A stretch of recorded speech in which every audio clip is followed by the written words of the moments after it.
الشیطان الرجیم بسم اللہ الرحمن الرحیم رب اشرح لی صدری ویسر لی امری واحلل عقدۃ من لسانی یفقہوا قولی رب زدنی علما رب زدنی علما رب زد فزد آمین ثم آمین اللہم صلی علی سیدنا و مولانا محمد بعدد کل ذرۃ مئات الف مرہ وعلى آلہ وازواجہ وآبائہ وصحبہ وبارک وسلم وصلی علیہ۔ السلام علیکم ورحمۃ اللہ وبرکاتہ۔ آپ سب کو شعبان المعظم کا چاند مبارک ہو۔ اللہم اہلہ علینا بالامن والایمان والسلامتی والاسلام۔ تو یہ وہ مہینہ ہے جسے نبی پاک صلی اللہ علیہ وآلہ وسلم نے اپنی طرف منسوب فرمایا اور فرمایا شعبان شہری و رمضان شہر اللہ، کہ شعبان میرا مہینہ ہے اور رمضان جو ہے وہ اللہ تعالیٰ کا مہینہ ہے۔ تو اللہ تعالیٰ ہمیں رمضان تک پہنچائے اور رمضان کے پورے روزے پر آگے رکھنے کی توفیق بھی عطا فرمائے، اور اس ماہ اقدس میں ہمیں اللہ تعالیٰ عبادت کرنے کا ذوق بھی عطا فرمائے، ہمت عطا فرمائے، اور عبادت کا ذوق عطا فرمائے، عبادت کی توفیق عطا فرمائے۔ آمین بجاہ النبی الامین صلی اللہ تعالی علیہ وآلہ وبارک وسلم۔ شعبان المعظم ہی کے دن آج یکم شعبان ہے، تو اسی مناسبت سے کیونکہ یہ دعاؤں کا مہینہ ہے تو اسی لیے اس باب کا انتخاب کیا گیا ہے، کتاب الدعوات، دعاؤں کا باب، یعنی اس میں ہم دعاؤں کے بارے میں جانیں گے۔ نبی پاک صلی اللہ علیہ وآلہ وسلم کے دعا کا طریقہ کار کیا تھا اور کون کون سی دعائیں ہیں جو مانگنی چاہیے، تو ہمیں آج جو ہے وہ اس باب سے اندازہ ہوگا کتاب الدعوات کے تحت کہ ہمیں کون کون سی مسنون دعائیں ہیں جو نبی پاک صلی اللہ علیہ وآلہ وسلم نے عطا فرمائی ہیں۔ سب سے پہلے یہ جاننا ضروری ہے کہ قرآن اور حدیث میں دعا کرنے کا حکم آیا ہے، اور یہ حکم جو ہے وہ جوازن ہے یا استحبابن ہے، اس کے مستحب ہونے پر دلالت کرتا ہے یا جواز پر دلالت کرتا ہے، اور اگر جو ہے وہ مصیبت کوئی نازل ہو رہی ہے یا کوئی خوف ہے تو اس وقت دعا کرنا انبیاء کرام علیہ السلام اور ان کے جو متابعین ہیں ان کی سنت ہے، اور ان سے منقول اور جو بھی معصور دعا ہے اس دعا کو مانگنا چاہیے، اس میں بہت ساری برکات موجود ہوتی ہیں۔ اور دعا سے خاموشی اختیار کرنا، اللہ کے علم اور اس کی تقدیر پر اکتفا کرنا بھی آیا ہے۔ یہ درجات ہیں انسان کے، دو طرح کے جو ہے وہ درجے ہیں۔ تو حضرت شیخ ابن عطا السکندری رحمۃ اللہ تعالی علیہ اپنی تالیف کتاب الحکم میں نقل کرتے ہیں، اور اس چیز کو شاہ عبد الحق محدث دہلوی علیہ رحمہ نے مشکات کی اپنی شرح اشیعۃ اللمعات میں اس کا ذکر کیا ہے۔ فارسی کی یہ شرح ہے لیکن اس کا ترجمہ جو ہے وہ ہو چکا ہے، اور اس میں انہوں نے یہ ذکر کیا کہ شیخ ابن عطا اللہ السکندری آپ یہ بیان فرماتے ہیں کہ بسا اوقات اللہ تعالیٰ اپنے مقرب بندوں کی رہنمائی فرماتا ہے تو وہ ذات الہی کا ادب ملحوظ رکھتے ہوئے اس سے کوئی چیز طلب نہیں کرتے۔ یہ ایک درجہ ہے اللہ تعالیٰ کے مقرب بندوں کا، بلکہ وہ قسمت پر اعتماد کرتے ہیں، سوال کرنے کی بجائے اس کے ذکر میں مشغول ہو جاتے ہیں۔ یہ ایک درجہ ہے جو رب سے نہیں مانگتے بلکہ رب تعالیٰ کی ذات سے ادب رکھتے ہوئے وہ کوئی چیز طلب نہیں کرتے، خاموش رہتے ہیں، قسمت پر بس جو ہے وہ اعتماد رکھتے ہیں۔ اور امام ابو القاسم قشیری رحمۃ اللہ تعالی علیہ صاحب رسالہ قشیریہ آپ بیان فرماتے ہیں کہ لوگوں نے اس امر میں اختلاف کیا ہے کہ دعا کرنا چاہیے یہ افضل ہے یا سکوت اور رضا اختیار کرنی چاہیے یہ بہتر ہے، یعنی کون سی چیز میں بہتر ہے، دعا یا خاموشی؟ تو بعض کہتے ہیں افضل دعا ہے، کیونکہ نبی پاک صلی اللہ علیہ وآلہ وسلم نے اس کو عبادت قرار دیا۔ الدعاء مخ العبادہ، دعا جو ہے وہ عبادت کا مغز ہے، تو لہٰذا دعا نہ کرنے کی بجائے دعا کرنا ہی بہتر ہے، کیونکہ اس حدیث کے مطابق یہ اعلیٰ درجے کی عبادت ہے۔ دعا کرنا یہ خدا کا حق ہے، اور آگے اسے قبول کرے نہ کرے یہ اس کی رضا اور اس کی مرضی ہے، اور بندہ کی حاجت دعا کے نہ قبول ہونے کی بنا پر پوری نہیں بھی ہوتی تو بھی دعا کے ذریعے بندہ اپنے پروردگار کا حق ادا کرنے میں مصروف ہوتا ہے۔ وہ دعا اس کی حاجت پوری ہو نہ ہو، وہ اس حق کو ادا کرنے میں اپنے آپ کو جو ہے وہ مصروف رکھے، کیونکہ اپنی محتاجی کا اظہار اپنے بندے ہونے کے بہترین صورت کا جو ہے وہ اظہار ہے، اسی لیے فرمایا گیا کہ دعا مانگنی چاہیے۔ تو ابو حازم اعرج رضی اللہ تعالیٰ عنہ فرماتے ہیں کہ دعا سے محروم ہونا یعنی دعا نہ کرنا میرے نزدیک دعا قبول نہ ہونے سے بھی زیادہ سخت ہے۔ تو یہ جو تمہیداً چند جملے آپ کے سامنے اس حوالے سے ذکر کیے ہیں، یہ دعا کی اہمیت آپ کے سامنے اجاگر کرتے ہیں کہ دعا مانگنی چاہیے، اور دعا کے جو ہے وہ بہت سارے اثرات جو ہیں وہ موجود ہیں، اور ہمیں ہر لمحہ ہر لحظہ جو ہے وہ دعا مانگنی چاہیے۔ جس طرح ایک حدیث پاک میں یہ بھی چیز ملتی ہے کہ جسے میرے ذکر نے میرے آگے دعا کرنے سے روکا،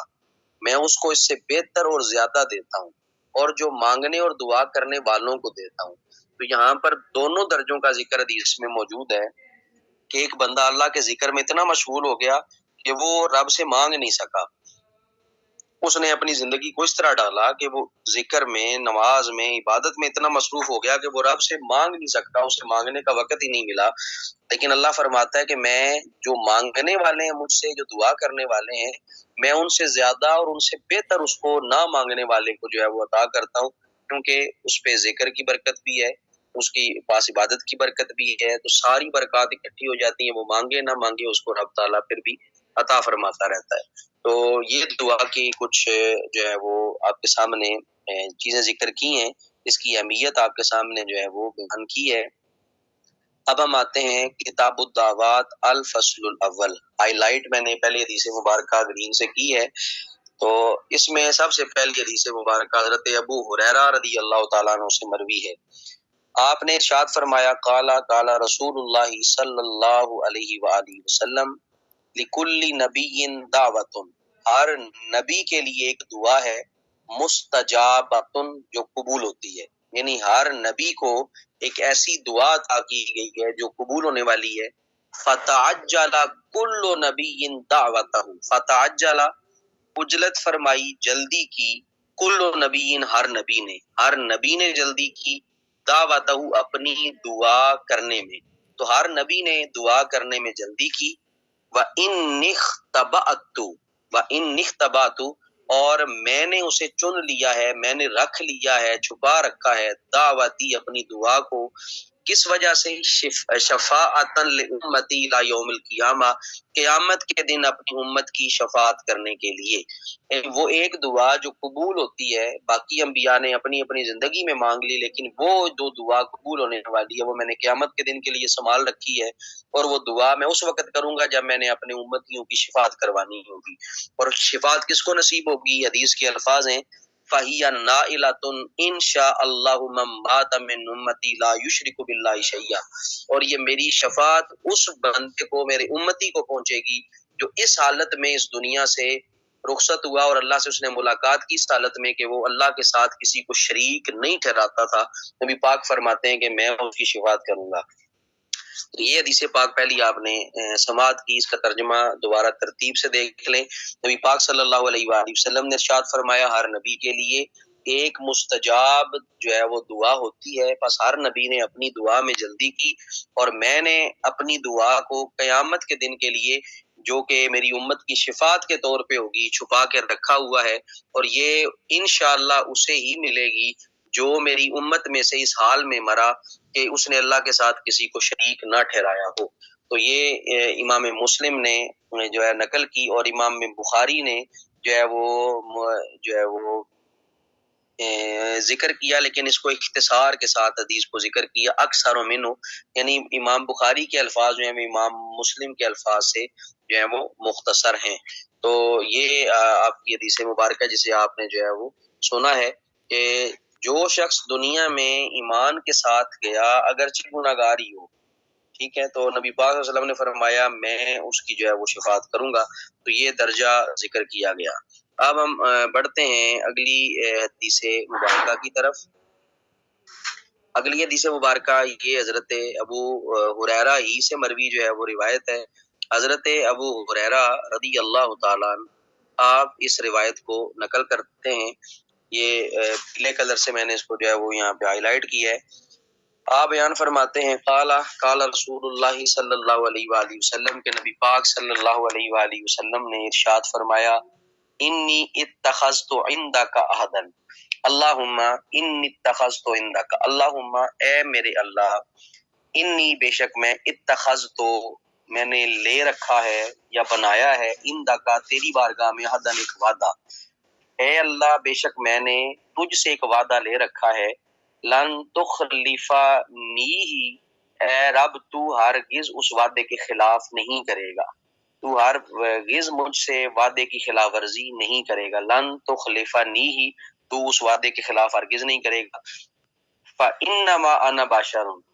بے شک میں جو ہے وہ بشر ہوں، یعنی بتقاضۂ بشریت، فای المؤمنین آذیتہ، کہ ایمان والے میں سے کسی کو اگر میری وجہ سے تکلیف ہو یا مجھ سے تکلیف پہنچے، کس حالت میں، شتمتہ، میں اسے جو ہے وہ برا بلا کہہ دوں، لعنتہ، اس پر جو ہے وہ لعنت کر دوں، جلدتہ، اس پر کوڑے برسا دوں، اس کو کوڑے مار دوں، فاجعلھا لہ، تو اے اللہ ان تمام چیزوں کو اس کے لیے بنا، صلاتن درود بنا دے، رحمت بنا دے، وزکاتن پاکیزگی بنا دے، وقربتن اس کو قرب کا ذریعہ بنا دے، تقربہ بہا الیک یوم القیامہ، جس کے ذریعے وہ قیامت کے دن تیری بارگاہ میں جو ہے وہ قرب حاصل کر سکے۔ تو نبی پاک صلی اللہ علیہ وآلہ وسلم نے اس حدیث پاک میں ارشاد فرمایا اے اللہ میں نے تجھ سے ایک وعدہ لے رکھا ہے جس کی تو ہرگز خلاف ورزی نہیں کرے گا، بے شک میں ایک بشر ہوں اور تو ایمان والوں میں سے جیسے جسے بھی مجھ سے تکلیف پہنچے اس کے بارے میں میری جو ہے وہ زبان سے سخت الفاظ نکل جائیں یا میں اس پر لعنت کروں یا اس پر کوڑے برسا دوں، تو اے اللہ اس کے لیے ان تمام چیزوں کو رحمت، پاکیزگی اور اپنی بارگاہ میں قرب کا ذریعہ بنانا اور اسے قیامت کے دن اپنے قرب میں جگہ عطا فرمانا۔ متفق علیہ، یہ متفق علیہ روایت ہے۔ اب یہاں پر جو پہلا حصہ ذکر کیا گیا لن تخلفنی ہی، کہ تو وعدے کے خلاف نہیں کرتا، اس سے مقصود دعا کی قبولیت اور اس کی تاکید مقصود ہے یہ، اور اپنی امید کو نمایاں کرنا ہے، گویا حضور صلی اللہ علیہ وآلہ وسلم کا اللہ کے ساتھ ایسا عہد ہو چکا ہے جو کبھی نہ ٹوٹے گا، اور اللہ تعالیٰ آپ سے ایسا وعدہ فرماتا ہے جس کی اللہ تعالیٰ ہرگز خلاف ورزی نہیں کرے گا، مطلب یہ دعا آپ کی مقبول ہے۔ اور نبی پاک صلی اللہ علیہ وآلہ وسلم نے جو ارشاد فرمایا کہ انما انا بشر، میں ایک بشر ہوں، تو اس کا مطلب یہ ہے کہ مجھے بھی کبھی کبھی بتقاضۂ بشریت اگر غصہ آ جاتا ہے اور بشریت کے تقاضے جن کا کچھ حصہ میرے اندر باقی رکھا گیا ہے ان میں بھی مسئلتیں موجود ہیں جن کی بنا پر مجھے غصہ آ جاتا ہے، کسی پر میں کوڑے برسا دوں یا کسی کو برا بلا کہہ دوں یا کسی پر جو ہے وہ لفظ لعنت کا استعمال کر دوں، تو اللہ تعالیٰ اس کے لیے اس کو جو ہے وہ رحمت بنا دے، پاکیزگی بنا دے اور قرب کا ذریعہ بنا دے، اور قیامت کے دن یہ تیرے قرب جو ہے وہ حاصل کر سکے ان چیزوں کے ذریعے۔ یعنی دوسرے الفاظ میں یوں کہہ لیں کہ اگر مجھ سے کوئی بد دعا نکل جائے تو یہ ایمان والے کے حق میں اس بد دعا کو قبول نہ کرنا بلکہ اس بد دعا کو دعا بنا کر اس امتی کے اوپر جو ہے وہ لوٹا دینا۔ یہ نبی پاک صلی اللہ علیہ وآلہ وسلم کی کمال اپنی امت کے ساتھ محبت ہے، شفقت ہے، مہربانی ہے کہ نبی پاک صلی اللہ علیہ وآلہ وسلم کے لیے، اسی لیے اللہ تعالیٰ نے فرمایا کہ عزیز علیہ ما عنتم حریص علیکم بالمؤمنین رؤوف الرحیم۔ تو اللہم صلی علی سیدنا و مولانا محمد بعدد کل ذرۃ مئۃ الف الف مرہ وعلی آلہ وازواجہ وآبائہ وصحبہ وبارک وسلم وصلی علیہ۔ اب ہم اگلی حدیث پاک کی طرف جاتے ہیں، بلو کلر میں اس کو میں نے ہائی لائٹ کیا ہے۔ یہ بھی حضرت ابو ہریرہ رضی اللہ تعالیٰ عنہ سے مروی روایت ہے۔ وعنہ، حضرت ابو ہریرہ بیان فرماتے ہیں قال قال رسول اللہ صلی اللہ علیہ وآلہ وسلم، کہ نبی پاک صلی اللہ علیہ وآلہ وسلم نے ارشاد فرمایا اذا دعا احدکم فلا یقل، جب تم میں سے کوئی دعا مانگے تو یہ ہرگز نہ کہے، کیا نہ کہے، اللہم اغفر لی ان شئت، اے اللہ اگر تو چاہے تو مجھے بخش دے، ارحمنی ان شئت، اگر تو چاہے تو رحم کر دے، اللہم ارزقنی ان شئت، اگر تو چاہے تو رزق دے دے، ولیعزم مسئلتہ، تو اسے کیا چاہیے؟ اسے چاہیے کہ اپنی طلب اور سوال میں یقین کو بروئے کار لائے، ولیعزم، اسے چاہیے کہ وہ عزم کرے اور جو ہے وہ اس کے اندر یقین لے کے آئے، مسئلتہ، اپنے سوال میں، یعنی اپنی طلب اور سوال میں یقین کو بروئے کار لائے، اور انہ یفعل ما یشاء لا مکرہ لہ، یعنی یہاں پر یہ ذکر کیا گیا کہ بے شک اللہ تعالیٰ جو چاہتا ہے وہ کرتا ہے، لا مکرہ لہ، اس کو کوئی مجبور نہیں کر سکتا۔ تو آپ یہ دعا نہ مانگے، یہ دعا غلط ہے کہ اگر تو چاہے تو یہ کر دے، اگر تو چاہے تو رزق دے دے، تو چاہے تو رحم کر دے، اسے مجبور نہیں کیا جا سکتا، بلکہ وہ جو چاہتا ہے کرتا ہے، اس کو مجبور نہیں کیا جائے گا۔ یعنی طلب اور سوال میں یقین کو کام میں لائے۔ یہاں حدیث میں جو لفظ یا عظیم آیا ہے، لغت کی مشہور کتاب الصراح میں اس کے بارے میں یہ ہے کہ یہ عظیمت سے بنا ہے، جس کا معنی ہے کسی چیز کا ارادہ کرنا اور دل کو اس چیز پر جو ہے وہ رکھ دینا، مضبوط کر دینا۔ اور اگر قاموس کے اندر اس کا ترجمہ دیکھا جائے تو قاموس میں اس کا معنی ہے ارادہ فعل کرنا، یعنی کام کرنے کا ارادہ کرنا، اور یقین سے کام کرنے کو جو ہے وہ عزم کہا جاتا ہے، اور اسے جو ہے وہ کوئی مجبور جو ہے وہ نہیں کر سکتا۔ یاد رہے یہاں حدیث میں لفظ مکرہ آیا جو اکراہ سے بنا ہے، جس کا معنی ہے کسی کو اس کی چاہت اور مرضی کے خلاف کام کرنے پر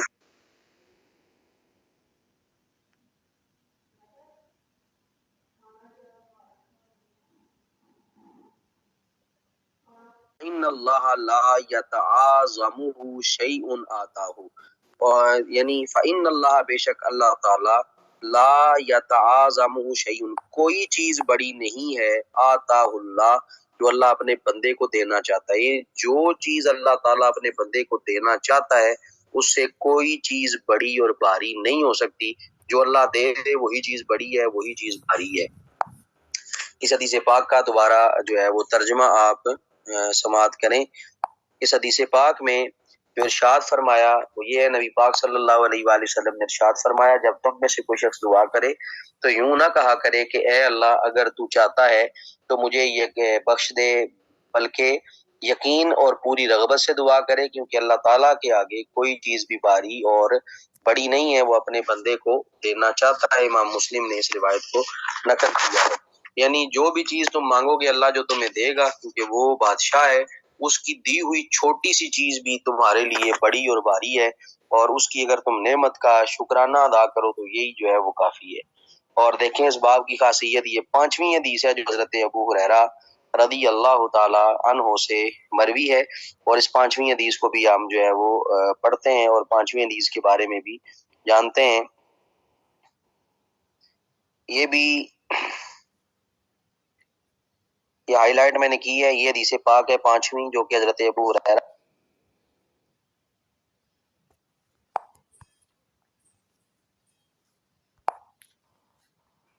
للعبد، بندے کی دعا، یعنی بندے کی دعا قبول کر لی گئی یا قبول کر لی جاتی ہے، مالم یدعو بالاسم، مالم جو نہیں، یدعو دعا کرتا، بالاسم گناہ کی، یعنی جو بندہ گناہ کی دعا نہیں کرتا، گناہ کی دعا کے علاوہ، یعنی وہ بندہ جو دعا مانگتا ہے کہ فلاں گناہ کرنے میں جو ہے وہ مجھے مدد مل جائے، تو اللہ تعالیٰ وہ دعا قبول نہیں کرتا۔ او قطیعتی رحمی، یا وہ جو ہے وہ قطع رحمی کی دعا مانگتا ہے تو یہ بھی اللہ تعالیٰ دعا قبول نہیں کرتا۔ مالم یستعجل، اور اس میں جلدی قبول ہونے کی خواہش بھی نہ کرے، یعنی اسے چاہیے کہ وہ جلدی دعا کے قبول ہونے کی خواہش بھی نہ کرے۔ قیلا، عرض کیا گیا، یا رسول اللہ صلی اللہ علیہ وسلم، مل استعجال، دعا میں جلدی کیا ہے؟ اس کا کیا مطلب ہے کہ دعا میں جلدی نہ کرو، اس سے کیا مراد ہے؟ تو آپ نے ارشاد فرمایا، یقولو قد دعوتو، تو وہ بندہ جب دعا مانگے تو کہے میں نے تو دعا مانگ لی ہے، وقد دعوتو، میں نے تو دعا مانگ لی ہے۔ اس کا مطلب یا اس کا مفہوم میں نیچے ابھی ترجمے میں واضح کرتا ہوں کہ اس کا کیا جو ہے وہ مطلب اور مراد ہے۔ یعنی وہ یہ کہتا ہے کہ میں نے تو دعا مانگ لی، میں نے تو دعا مانگ لی۔ فلم ارا یستجاب لی فیستحسر عند ذلك ویدع الدعاء، وہ اس کا معنی ساتھ ہی آگے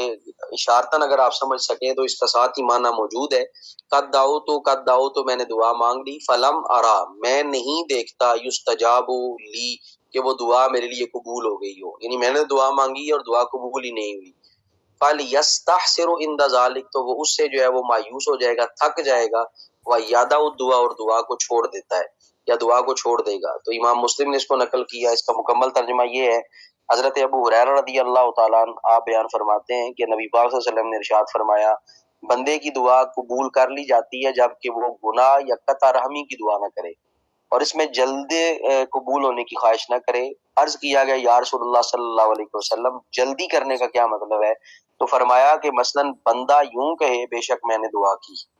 بے شک میں نے دعا کی کہ میں نے نہیں دیکھا کہ میری وہ دعا قبول ہوئی. تو بندہ اس طرح کہنے سے کہنے کے بعد تھک جاتا ہے اور دعا کرنا چھوڑ دیتا ہے. اس پوری حدیث کا جو خلاصہ یا مفہوم ہے مختصر سا وہ یہ ہے کہ اللہ مجھے فلاں گناہ کرنے کی طاقت دے.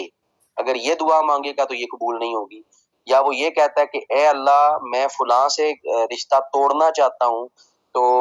جو ہے وہ فلاں رشتے سے یا فلاں رشتہ دار سے میں بیزار ہوں، میرا تعلق اس سے کاٹ دے، کوئی ایسے سبب بنا دے میرا تعلق یا رشتہ اس سے ٹوٹ جائے، تو یہ دعا بھی قبول نہیں ہوتی، کیونکہ اس میں بندے کا نقصان ہے، اور جن دعاؤں میں بندے کا نقصان ہو اللہ تعالیٰ وہ دعا قبول نہیں فرماتا.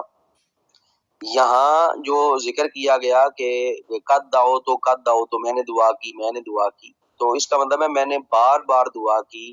میں نے جو ہے وہ کثرت کے ساتھ دعا کی، مگر میں نے اپنی دعا کی قبولیت کا کوئی نشان نہیں دیکھا. اتنی دعائیں مانگنے کے باوجود بھی میری دعا قبول نہیں ہوئی. آقا نے فرمایا یہ ہے دعا کے اندر جلدی. تو یہ دعا کے اندر جلدی نہ کیا کرو، کیونکہ جب تم یہ کہو گے تم خود تھک جاؤ گے. جب تم تھک جاؤ گے تو پھر تم دعا کرنا چھوڑ دو گے. میں دعائیں مانگتا ہوں میری قبول نہیں ہوتی، یہی لوگوں کا شکوہ ہے، یہی لوگوں کی آج جو ہے وہ شکایت ہے. تو یہاں پہ شیخ عبدالحق متصدیلوی علیہ رحمہ نے ایک شعر بھی جو ہے وہ نقل کیا تھا فارسی کا، اور آپ نے ذکر کیا کہ بس دعا ہاں کاں زیاں است و وبال، از کرم می نشود شان ذوالجلال. بس دعا یعنی بعض دعائیں، بہت سی دعائیں، کاں زیا است و وبال کہ وہ جو ہے وہ نقصان کا باعث ہیں، وبال کا باعث ہوتی ہیں. بعض دعائیں ایسی ہوتی ہیں جن سے آدمی کا نقصان ہوتا ہے. از کرم می نشود، از کرم اپنے کرم سے، می نشود نہیں عطا کرتا، یعنی دعاؤں کو وہ اپنے کرم کی بنا پر قبول نہیں کرتا. شان ذوالجلال یعنی وہ اللہ تعالیٰ کی جو ہے وہ در حقیقت وہ ایک شان ہے، یعنی اس وجہ سے اللہ تعالیٰ اپنے کرم کی بنا پر، اپنی شان کی بنا پر ان دعاؤں کو قبول نہیں کرتا، کیونکہ ان دعاؤں کی قبولیت میں انسان کا نقصان ہے، انسان کے لیے وبال ہے. بس دعا ہا کاں زیاں است و وبال، از کرم می نشود شان ذوالجلال. شیخ ابن عطا اللہ اسکندری شاذلی رحمۃ اللہ تعالی علیہ اپنی کتاب الحکم کے اندر یہ ایک حکمت نقل کرتے ہیں جس کا ترجمہ یہ ہے کہ چاہیے انسان کو کہ اللہ تعالیٰ سے کچھ مانگنے کے وقت قبولیت میں جو دیر ہونے اور دعا مانگنے پر جلدی نہ ملنے سے تجھ میں مایوسی اور جو نا امیدی پیدا ہوتی ہے وہ پیدا نہ ہو. یعنی انسان کو کیا چاہیے کہ وہ جب اللہ تعالیٰ سے مانگے تو اگر اس کی قبولیت میں دیر ہو گئی ہے تو انسان پھر بھی مایوس ہو جاتا ہے، نا امید ہو جاتا ہے. اور دعا مانگنے پر جلدی نہ ملنا یہ بھی اسی طرف ایک اشارہ ہے کہ انسان مایوس ہے، نا امید ہے. تو فرمایا کہ یہ پیدا نہیں ہونی چاہیے، کیونکہ اللہ تعالیٰ اس چیز کے لیے تیری دعا قبول کرنے میں تیرا ضامن بن چکا ہے جو اس نے تیرے لیے اختیار کی ہے. یہ نہیں ہونا چاہیے کہ تو اپنے لیے کسی چیز کو اختیار کرے، بلکہ یہ کام رب پہ چھوڑ دے. رب نے جو چیز تیرے لیے اختیار کی ہے وہ تجھے عطا فرما دے گا. تیرا کام ہے دعا کرنا، تو دعا کرتا رہے. اگر وہ چیز تیرے اختیار میں ہے تو رب تعالیٰ اسے تیرے اختیار میں فرمائے گا. یہاں شیخ عطا اللہ اسکندری رحمۃ اللہ تعالیٰ علیہ کا قول ہے کہ اللہ تعالیٰ سے بار بار اور لپٹ لپٹ کر دعا کرنا دونوں طرف سے تعلق رکھتا ہے. ایک یہ کہ مثلاً تو کہے کہ میں نے بار بار دعا کی ہے، اللہ تعالیٰ کے حضور اس کی بارگاہ سے گویا چمٹ کر میں نے اس سے اپنا مدعا طلب کیا ہے، مگر افسوس کہ میری دعا قبول نہیں ہوئی. تو پھر حضرت شیخ موصوف فرماتے ہیں جب دعا میں تجھے دوام اور ہمیشگی حاصل ہے تو قبولیت دعا کے لیے تجھے کوئی غم نہیں کرنا چاہیے، کیونکہ تیرا مقصد جو ہے وہ پورا ہو رہا ہے، تیرا مقصود حاصل ہو رہا ہے، وہ کیا ہے؟ تجھے اس نے توفیق تو دی ہے کہ تو اسے چمٹ کر، اسے لپٹ لپٹ کے مانگے، اس پہ تجھے افسوس کرنے کی ضرورت نہیں ہے، بلکہ تجھے اس پہ دعا پہ جو دوام اور ہمیشگی حاصل ہے، تجھے اس کا جو ہے وہ شکریہ ادا کرنا چاہیے، نہ کہ تجھے شکوہ کرنا چاہیے کہ اس کی دعا قبول نہیں ہوئی۔ وہ تمہیں اپنے دروازے پر بٹھایا تو اس نے ہوا ہے، وہ تم سے جو ہے وہ تمہیں توفیق تو دے رکھی ہے اس نے کہ تم جو ہے وہ دعا مانگ رہے ہو، تمہیں مانگنے کی وہ اجازت دے رہا ہے، تو اس وجہ سے جو ہے وہ اس پہ افسوس نہ کیا کرو، تمہیں دیتا نہیں ہے، اس کے ہاں دیر ضرور ہے، اندھیر نہیں ہے۔ تو اسی لیے یہاں دعا تضرع کے ساتھ، عاجزی کے ساتھ، انکساری کے ساتھ مانگنا یہی اصل مقصود ہے، اور دعا کا قبول ہونا تو اسی چیز کا ایک حصہ ہے۔ تو بعض عارفین یہاں تک لکھتے ہیں کہ دعا کا فائدہ اپنی محتاجی اور بے بسی کا اظہار کرنا ہوتا ہے، آگے اللہ تعالیٰ کی مرضی ہے، جو چاہے کرے، قبول کرے تبھی اس کی مرضی، نہ کرے تبھی اس کی مرضی۔ اور سیدی احمد بن مرزوق رحمۃ اللہ تعالیٰ علیہ، آپ نے کتاب الحکم کی شرح میں یہ لکھا کہ دعا اعلیٰ درجے کی عبادت ہے جو نزول بلا یا خوف کے وقت بندے کے دل سے آ کر ملتی ہے، یعنی یہ وہ عبادت کا اعلیٰ درجہ ہے جب انسان پر کوئی خوف، کوئی مصیبت، کوئی پریشانی نازل ہوتی ہے تو یہ دعا بندے کے دل کے ساتھ آ کر ملتی ہے۔ جس طرح نماز اپنے وقت سے ملی ہے، فجر کی نماز فجر کے وقت کے ساتھ ملتی ہے، ظہر کی نماز ظہر کے وقت کے ساتھ ملتی ہے، اسی طرح دعا جو ہے یہ نزول بلا یا خوف کے وقت بندے کے دل سے آ کے ملتی ہے۔ اور دعا پر قبولیت کا مرتب ہونا اسی طرح جس طرح نماز پر ثواب کا مرتب ہونا ہے، اس ثواب کا تعین یا کیفیت یہ بیان نہیں کی جا سکتی۔ ایک حدیث میں یہاں تک جو ہے وہ چیز موجود ہے کہ بندہ جب بھی دعا کرتا ہے تو اسے 3 چیزوں میں سے ایک چیز ضرور حاصل ہوتی ہے، یا اس کا مطلوب اس جہان میں اسے جلدی مل جاتا ہے، یا اسے اس کے لیے آخرت کے جہان میں ذخیرہ بنا دیا جاتا ہے، یا اس دعا کی برکت سے کسی اور تکلیف اور برائی سے کو دور کر دیا جاتا ہے، یا ایسی کوئی اور چیز دعا کے وجہ سے دے دیتا ہے۔ تو یہ 3 چیزیں اللہ تعالیٰ ایک دعا کے بدلے اسے دے سکتا ہے، چاہے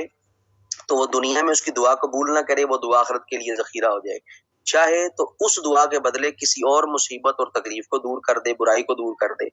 یا چاہے تو اس کی دعا کے عوض اسے اس کے بدلے کوئی اور چیز جو ہے وہ عطا فرما دے۔ تو ہمیں اس کی بارگاہ سے دعا مانگنی چاہیے۔ وہ دعا اگر قبول نہیں کرتا جو ہم مانگ رہے ہیں تو اس میں بھی حکمت ہے، ہو سکتا ہے اس میں ہمارا ہی نقصان ہو، اسی وجہ سے وہ جو ہے وہ دعا قبول نہیں کرتا، کیونکہ یہ اس کی شان کریمی ہے کہ وہ اپنے بندے کا نقصان کبھی بھی نہیں ہونے دیتا۔ تو یہ آپ نے چند احادیث مبارکہ یہاں پر اس باب میں پڑھی ہیں، تو ان کو سمجھیں، ان پر عمل کریں۔ یہ دعا کی آداب آپ کو جو ہے وہ سکھائے جا رہے ہیں، کیونکہ اگلے 2 ماہ یہ شعبان اور رمضان المبارک یہ دعاؤں کا ہی مہینہ ہے، تو اس میں ہم نے دعاؤں کی آداب سیکھنے ہیں۔ اللہ تعالیٰ مجھے بھی اور آپ کو اس پر عمل کی توفیق عطا فرمائے۔ اللہ تعالیٰ ہمیں اپنی جناب سے ادب کے ساتھ، عاجزی انکساری کے ساتھ دعائیں مانگنے کی توفیق عطا فرمائے۔ آمین بجاہ النبی الامین صلی اللہ تعالیٰ علیہ وآلہ وسلم۔ السلام علیکم ورحمۃ اللہ وبرکاتہ۔ اعوذ باللہ السمیع العلیم من الشیطان الرجیم، بسم اللہ الرحمن الرحیم۔ رب اشرح لی صدری ویسر لی امری واحلل عقدۃ من لسانی یفقہوا قولی۔ رب زدنی علما، رب زدنی علما، بزد فزد آمین ثم آمین۔ اللہم صلی علی سیدنا و مولانا محمد بعدد کل ذرۃ مئۃ الف الف مرہ، وعلی آلہ وازواجہ وآبائہ وصحبہ وبارک وسلم وصلی علیہ۔ السلام علیکم ورحمۃ اللہ وبرکاتہ۔ آج ہم اللہ تعالیٰ کے فضل و کرم سے الفصل الاول جو کہ کتاب الدعوات کی تھی، اس کی آج ہم سیکنڈ لاسٹ حدیث مبارکہ پڑھیں گے۔ یہاں پہ 194 نمبر صفحہ پر یہ نیلے رنگ میں اس کو ہائی لائٹ کیا گیا ہے، اور اس میں تھوڑی سی غلطی ہے، وعنہ ابی الدرداء لکھا ہوا ہے، یہ وعن ابی الدرداء ہے، ہو نہیں ہے، یہ جو ہے وہ کاتب کی غلطی ہے، مس پرنٹ ہو گیا، تو یہ وعن ابی الدرداء حضرت ابو درداء رضی اللہ تعالی عنہ سے مروی روایت ہے۔ قال قال رسول اللہ صلی اللہ علیہ وآلہ وسلم، کہ نبی پاک صلی اللہ علیہ وآلہ وسلم نے ارشاد فرمایا، دعوت المرء المسلم لأخیہ بظہر الغیب مستجابۃ، کہ دعوت المرئی ایک آدمی کی دعا المسلمی جو کہ مسلمان ہو لأخیہ اپنے بھائی کے لیے بظہر الغیب اس کی پشت کے پیچھے پس پشت مستجابۃ وہ قبول ہے۔ نبی پاک صلی اللہ علیہ وآلہ وسلم نے ارشاد فرمایا بندہ مسلم کی دعا اپنے بھائی کے لیے اس کے پس پشت قبول ہوتی ہے۔ عند رأسہ ملک مؤکل، اس کے سر پر ایک مقرر فرشتہ موجود ہوتا ہے، ایک فرشتہ مقرر کیا جاتا ہے۔ کلما، جب کبھی بھی، دعا لأخیہ بخیر، جب وہ اپنے بھائی کے لیے خیر کی دعا کرتا ہے یا بھلائی کی دعا کرتا ہے، قال الملک، تو وہ فرشتہ کہتا ہے، الموکل، جو موکل کیا گیا ہے، جو اس پر جو ہے وہ رکھا گیا ہے، اس کے اوپر کیا کہتا ہے، آمین، کہ اسی طرح ہو جائے، وَلَكَ بِمِثْلٍ، اور تجھے بھی وہی دعا پہنچے۔ نبی پاک صلی اللہ علیہ وآلہ وسلم نے ارشاد فرمایا کہ بندہ مسلم کی دعا اپنے بھائی کے لیے اس کے پس پشت قبول ہوتی ہے۔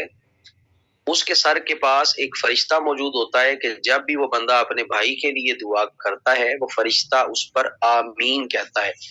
اور یہ بھی کہتا ہے کہ تجھے بھی اس کی مثل عطا ہو جائے۔ تو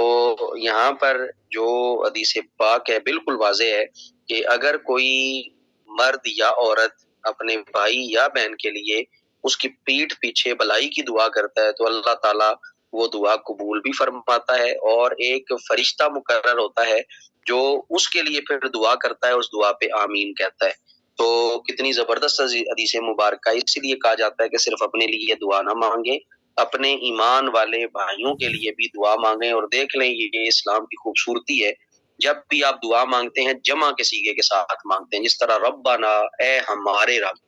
یہ کبھی نہیں کہا کہ ربی، آپ کبھی نہیں کہتے، آپ کہتے ہیں ربنا آتینا فی الدنیا حسنہ وفی الآخرۃ حسنہ، اے اللہ ہمیں دنیا میں بھی بھلائی عطا فرما، ہمیں دنیا کا بھی حصہ عطا فرما، ہمیں آخرت میں بھی حصہ عطا فرما۔ ٹھیک ہے، اسی طرح ایک اور دعا ہے قرآن پاک کی، ربنا لا تزغ قلوبنا بعد اذ ہدیتنا، اے ہمارے رب ہمارے دلوں کو ہدایت کے بعد ٹیڑھا نہ کرنا۔ اب یہاں پر بھی جمع کا صیغہ، مانگنے والا ایک ہے لیکن وہ جمع کا صیغہ استعمال کرتا ہے،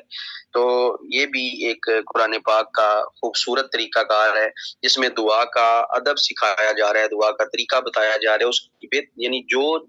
دعا جمع کے صیغوں کے ساتھ مانگی جائے اس کا اثر جو ہے وہ بہت زیادہ ہوتا ہے۔ تو یہ اجتماعی دعا پر جو ہے وہ سب سے بڑی دلیل بھی ہے کہ ہمیں اجتماعی دعا اس طرح مانگنی چاہیے۔ تو یہاں پر لفظ آمین ذکر کیا گیا ہے کہ فرشتہ آمین کہتا ہے۔ تو ایک جو ہے وہ فرقے کی کتاب پڑھ کے میں بڑا حیران ہوا، من لا یخذرہ الفقی کتاب کا نام ہے، جس طرح ہماری مسلم ہے اس طرح فقہ جعفریہ کی من لا یخذرہ الفقی، یہ ان کی کتاب ہے، اصول اربعہ کی دوسری کتاب ہے، اس میں باقاعدہ یہ چیز لکھی گئی ہے کہ آمین کہنا یہ جو ہے یہ یہودیوں اور نعوذ باللہ عیسائیوں کا طریقہ ہے، تو جو یہ کہتا ہے وہ یہودیوں کی مثل اور عیسائیوں کی مثل ہے۔ تو یعنی یہ وہ آمین ہے جسے نبی پاک صلی اللہ علیہ وآلہ وسلم نے خود کہا بھی اور کہنے کا حکم بھی ارشاد فرمایا، اور اسی طرح رب تعالیٰ کے فرشتے بھی آمین کہتے ہیں۔ تو یہ جن سے ہم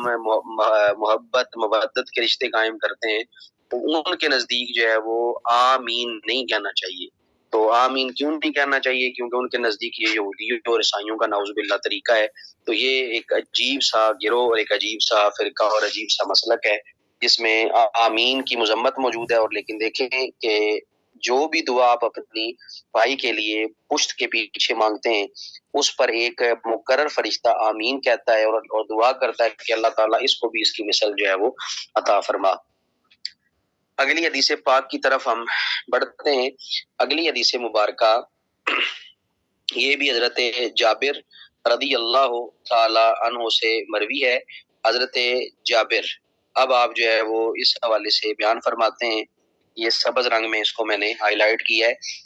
حضرت جابر سے مروی روایت ہے، وعن جابر، حضرت جابر رضی اللہ تعالیٰ عنہ آپ بیان فرماتے ہیں، قال رسول اللہ صلی اللہ علیہ وآلہ وسلم کہ نبی پاک صلی اللہ علیہ وآلہ وسلم نے ارشاد فرمایا، لا تدعوا علی انفسکم، لا تدعوا علی انفسکم، اپنے نفس کے پر دعا نہ مانگو،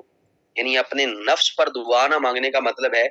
اپنے لیے بد دعا نہ کرو، یعنی اللہ انفسکم جب آ جائے، اللہ آ جائے، اللہ کہتے ہیں یہ کسی بھی چیز کے جو ہے وہ غلبے پر آتا ہے، ٹھیک ہے، تو یہاں پر جو چیز ذکر کی جا رہی ہے لا تدعوا علی انفسکم، مطلب تم اپنے نفس کے خلاف دعا نہ مانگو، مطلب تم اپنی جان کے اوپر بد دعا نہ کرو، ولا تدعوا علی اولادکم، نہ ہی اپنی اولاد کے لیے بد دعا کرو، ولا تدعوا علی اموالکم، اور نہ ہی اپنے مال کے لیے بد دعا کرو، لا توافقوا من اللہ ساعہ، لا توافقوا، کہیں موافق نہ ہو جائے، کہیں وہ جو ہے اس گھڑی میں جو ہے وہ نہ ہو، من اللہ ساعتن، اللہ تعالیٰ کی طرف سے ایک ایسی گھڑی ہے، یسأل فیہا، تو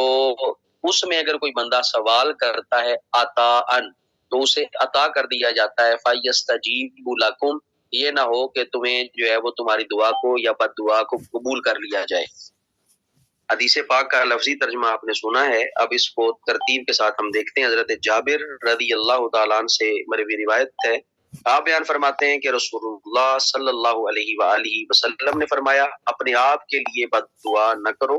اور نہ اپنی اولاد کے لیے اور نہ اپنے مال کے لیے، کیونکہ تمہاری دعا کی موافقت اگر اس گھڑی سے ہو گئی جس میں اللہ تعالیٰ دعا قبول کرتا ہے اور کسی کو کوئی چیز عطا کرتا ہے، تو تمہاری وہ بد دعا بھی قبول ہو جائے گی، تو اس قبولیت کی گھڑی سے بچو، اس لیے نہ اپنے جان کے لیے، اپنے آپ کے لیے، نہ ہی اپنی اولاد کے لیے، نہ ہی اپنے مال کے لیے بد دعا کرو، کیونکہ بعد میں پھر تمہیں اگر قبولیت ہوگی اس کی تو تمہیں پھر ندامت اور پشیمانی کا سامنا کرنا پڑے گا۔ تو انسان اگر اپنا نقصان خود کرتا ہے تو اس کو جو ہے وہ منع کیا جا رہا ہے، اور اس خدشے کے بھی پیش نظر کہ انسان کا کہیں نقصان نہ ہو جائے، اس نقصان کا اندیشہ جو ہے وہ بانپ لیا گیا ہے، اور کہا گیا ہے کہ یہ انسان اپنے لیے، اپنی اولاد کے لیے اور اپنے مال کے لیے کبھی بھی بد دعا نہ کرے، ہمیشہ خیر ہی جو ہے وہ زبان سے نکالے، ہو سکتا ہے قبولیت کی گھڑی ہو اور وہ دعا قبول ہو جائے۔ تو یہ پہلا جو ہے وہ باب ہمارا، پہلی فصل مکمل ہوتی ہے۔ اب ہم آتے ہیں دوسری جو ہے وہ فصل کی طرف، الفصل الثانی، دوسری فصل جو ہے وہ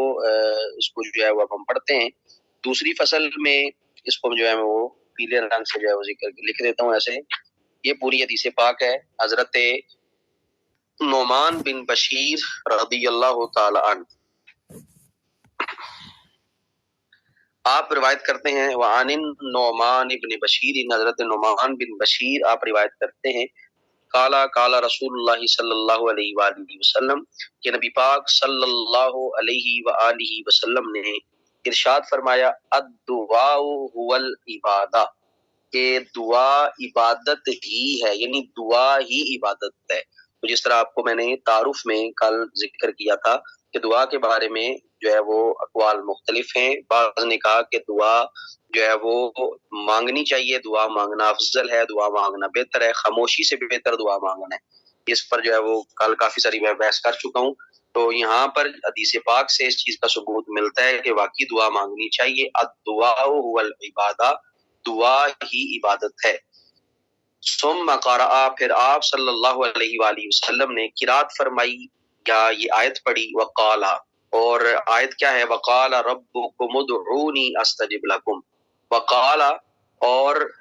فرمایا، ربکم، تمہارے رب نے، ادعونی، مجھے پکارا کرو یا مجھ سے دعا کیا کرو، استجب لکم، میں تمہاری دعا کو قبول کرتا ہوں یا تمہاری دعا کو قبول کروں گا۔ یہ قرآن پاک کی آیت ہے، قال ربکم ادعونی استجب لکم، اور اللہ تعالیٰ نے، تمہارے رب نے ارشاد فرمایا کہ مجھ سے دعا مانگا کرو، میں تمہاری دعا کو قبول کرتا ہوں یا تمہاری دعا کو قبول کروں گا۔ تو یہاں پر حضرت نعمان بن بشیر رضی اللہ تعالیٰ عنہ کا مختصر سا میں تعارف کروا دوں، یہ کم عمر کے صحابی ہیں، چھوٹی عمر کے صحابی ہیں، اور چھوٹی عمر کے صحابہ کرام میں سے تھے۔ جب حضور صلی اللہ علیہ وآلہ وسلم نے اس دنیا سے پردہ فرمایا تو اس وقت حضرت نعمان بن بشیر کی عمر صرف 8 سال تھی۔ تو اتنی چھوٹی سی عمر میں حضور کی صحبت نصیب ہو جانا حضور کی بات یاد رکھنا، یہ بھی صحابہ کرام رضوان اللہ تعالیٰ علیہم کا ایک کمال ہے اور ایک ان پر کرم نوازی اللہ تعالیٰ کی کہ انہیں نبی پاک صلی اللہ علیہ وآلہ وسلم کا قرب جو ہے وہ عطا کیا گیا. تو دعا عبادت ہے، تو دعا جو ہے وہ مانگنی چاہیے. دعا کے وقت بندے کی تمام تر توجہ اللہ تعالیٰ کی طرف ہونی چاہیے، اور یہ ہوتی بھی ہے. جب کوئی مانگتا ہے تو ظاہری بات ہے توجہ سے ہی مانگتا ہے، اور ماں سوائے اللہ کی ہر چیز سے اس نے منہ پھیر لیا ہوتا ہے، تبھی ظاہری بات ہے وہ اس کے دروازے پہ بیٹھ کے مانگتا ہے. اس وقت کسی اور سے یا کسی اور بندے سے امید وابستہ کر لینا یہ بھی غلط ہے. اس وقت کسی اور بندے کی امید وابستہ نہیں ہونی چاہیے، نہ ہی خدا تعالیٰ کے سوا کسی اور چیز سے ڈر جو ہے وہ ہونا چاہیے. پھر دعا کے اندر چند چیزیں خصوصی طور پہ پائی جاتی ہیں، جیسے اخلاص ہو، خدا تعالیٰ کا جو ہے وہ عطا کردہ صبر و شکر ہو، اس کے حضور دستے گدائی دراز کرنا، اس کی توحید پر یقین اور ایمان رکھنا، اس کی ذات برحق کے حضور شوق اور رغبت کا اظہار کرنا، اس سے مناجات، اس کے سامنے تضرع اور تذلل، اس سے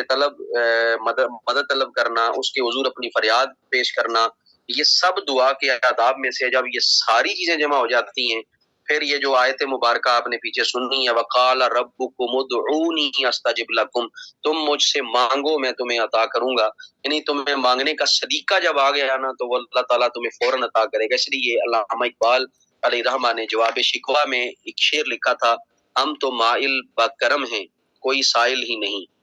ہم تو مائل بکرم ہیں کوئی سائل ہی نہیں، ہم تو ہر لمحہ ہر گھڑی ہر لہجہ انسان پر کرم کرنا چاہتے ہیں، لیکن انسانوں میں کوئی سائل ہی نہیں، مانگنے والا ہی کوئی نہیں. ہم تو مائل بکرم ہیں کوئی سائل ہی نہیں، راہ دکھلائیں کسے کوئی راہ رو منزل ہی نہیں. ہم تو راہ دکھانے کے لیے بیٹھے ہیں، لیکن کوئی راہ کا طالب تو ہو، کوئی راہ پہ چلنے کی طلب تو رکھتا ہو. تو مانگنے کا سلیقہ جسے آ جائے اللہ تعالیٰ اس سے ضرور عطا کرتا ہے، اسے ضرور نوازتا ہے. اگلی حدیث مبارکہ کی طرف ہم بڑھتے ہیں. اگلی حدیث مبارکہ میں حضرت ابو ہریرہ رضی اللہ تعالیٰ عنہ سے مروی ہے، یہ بھی سبز رنگ سے آپ کے سامنے ہائی لائٹ کیا ہے. حضرت ابو ہریرہ رضی اللہ تعالیٰ عنہ بیان فرماتے ہیں، قال رسول اللہ صلی اللہ علیہ وآلہ وسلم، کہ نبی پاک صلی اللہ علیہ وآلہ وسلم نے ارشاد فرمایا، لیس شیء اکرم علی اللہ من الدعاء، اللہ کے نزدیک دعا سے بڑھ کر کوئی چیز معزز اور مکرم نہیں ہے. یعنی اگر اللہ تعالیٰ کے نزدیک کوئی چیز عزت والی ہے، کوئی چیز اکرام والی ہے، کوئی چیز مقرر ہے، مکرم ہے، معزز ہے، تو وہ دعا سے بڑھ کر نہیں ہے. یعنی اللہ تعالیٰ دعا کو معزز جانتا ہے، اللہ تعالیٰ کے علم میں دعا جو ہے وہ مکرم ہے. یعنی اس حدیث کے بارے میں یہ ہے کہ یہ حدیث جو ہے وہ حسن بھی ہے اور غریب بھی ہے. تو حسن غریب کا جو ہے وہ درجہ یہ بھی جو ہے وہ قبول ہے، حدیث پاک حسن ہے. اور غریب کا مطلب یہ ہوتا ہے کہ اس کا طرق جو ہے وہ ایک ہی موجود ہے، اس وجہ سے اس کو جو ہے وہ غریب کہا جاتا ہے. یعنی اس کی سند جو ہے وہ ایک کی ہے. جو راوی ہیں یا جن راویوں نے بحث کی ہے اس کے اوپر، وہ راوی جو ہے وہ سب ایک جیسے ہی ہیں، ایک ہی راوی ہے اس کا، تو اس وجہ سے اس کو جو ہے وہ حسن غریب کے درجہ میں رکھا گیا ہے. تو دوبارہ حدیث پاک سنے، وعن ابی ہریرہ قال رسول اللہ صلی اللہ علیہ وآلہ وسلم، لیس شیء اکرم علی اللہ من الدعاء، کہ اللہ کی بارگاہ میں دعا سے بڑھ کر کوئی چیز معزز اور مکرم نہیں ہے. اس لیے ہمیں جو ہے وہ دعا مانگنی چاہیے. اگلی حدیث مبارکہ ہے حضرت سلیمان فارسی رضی اللہ تعالی عنہ سے. وعن سلمان الفارسی، حضرت سلمان فارسی رضی اللہ تعالیٰ عنہ آپ سے روایت ہے، قال رسول اللہ صلی اللہ علیہ وآلہ وسلم، 195 نمبر صفحے پہ جائیں. قال،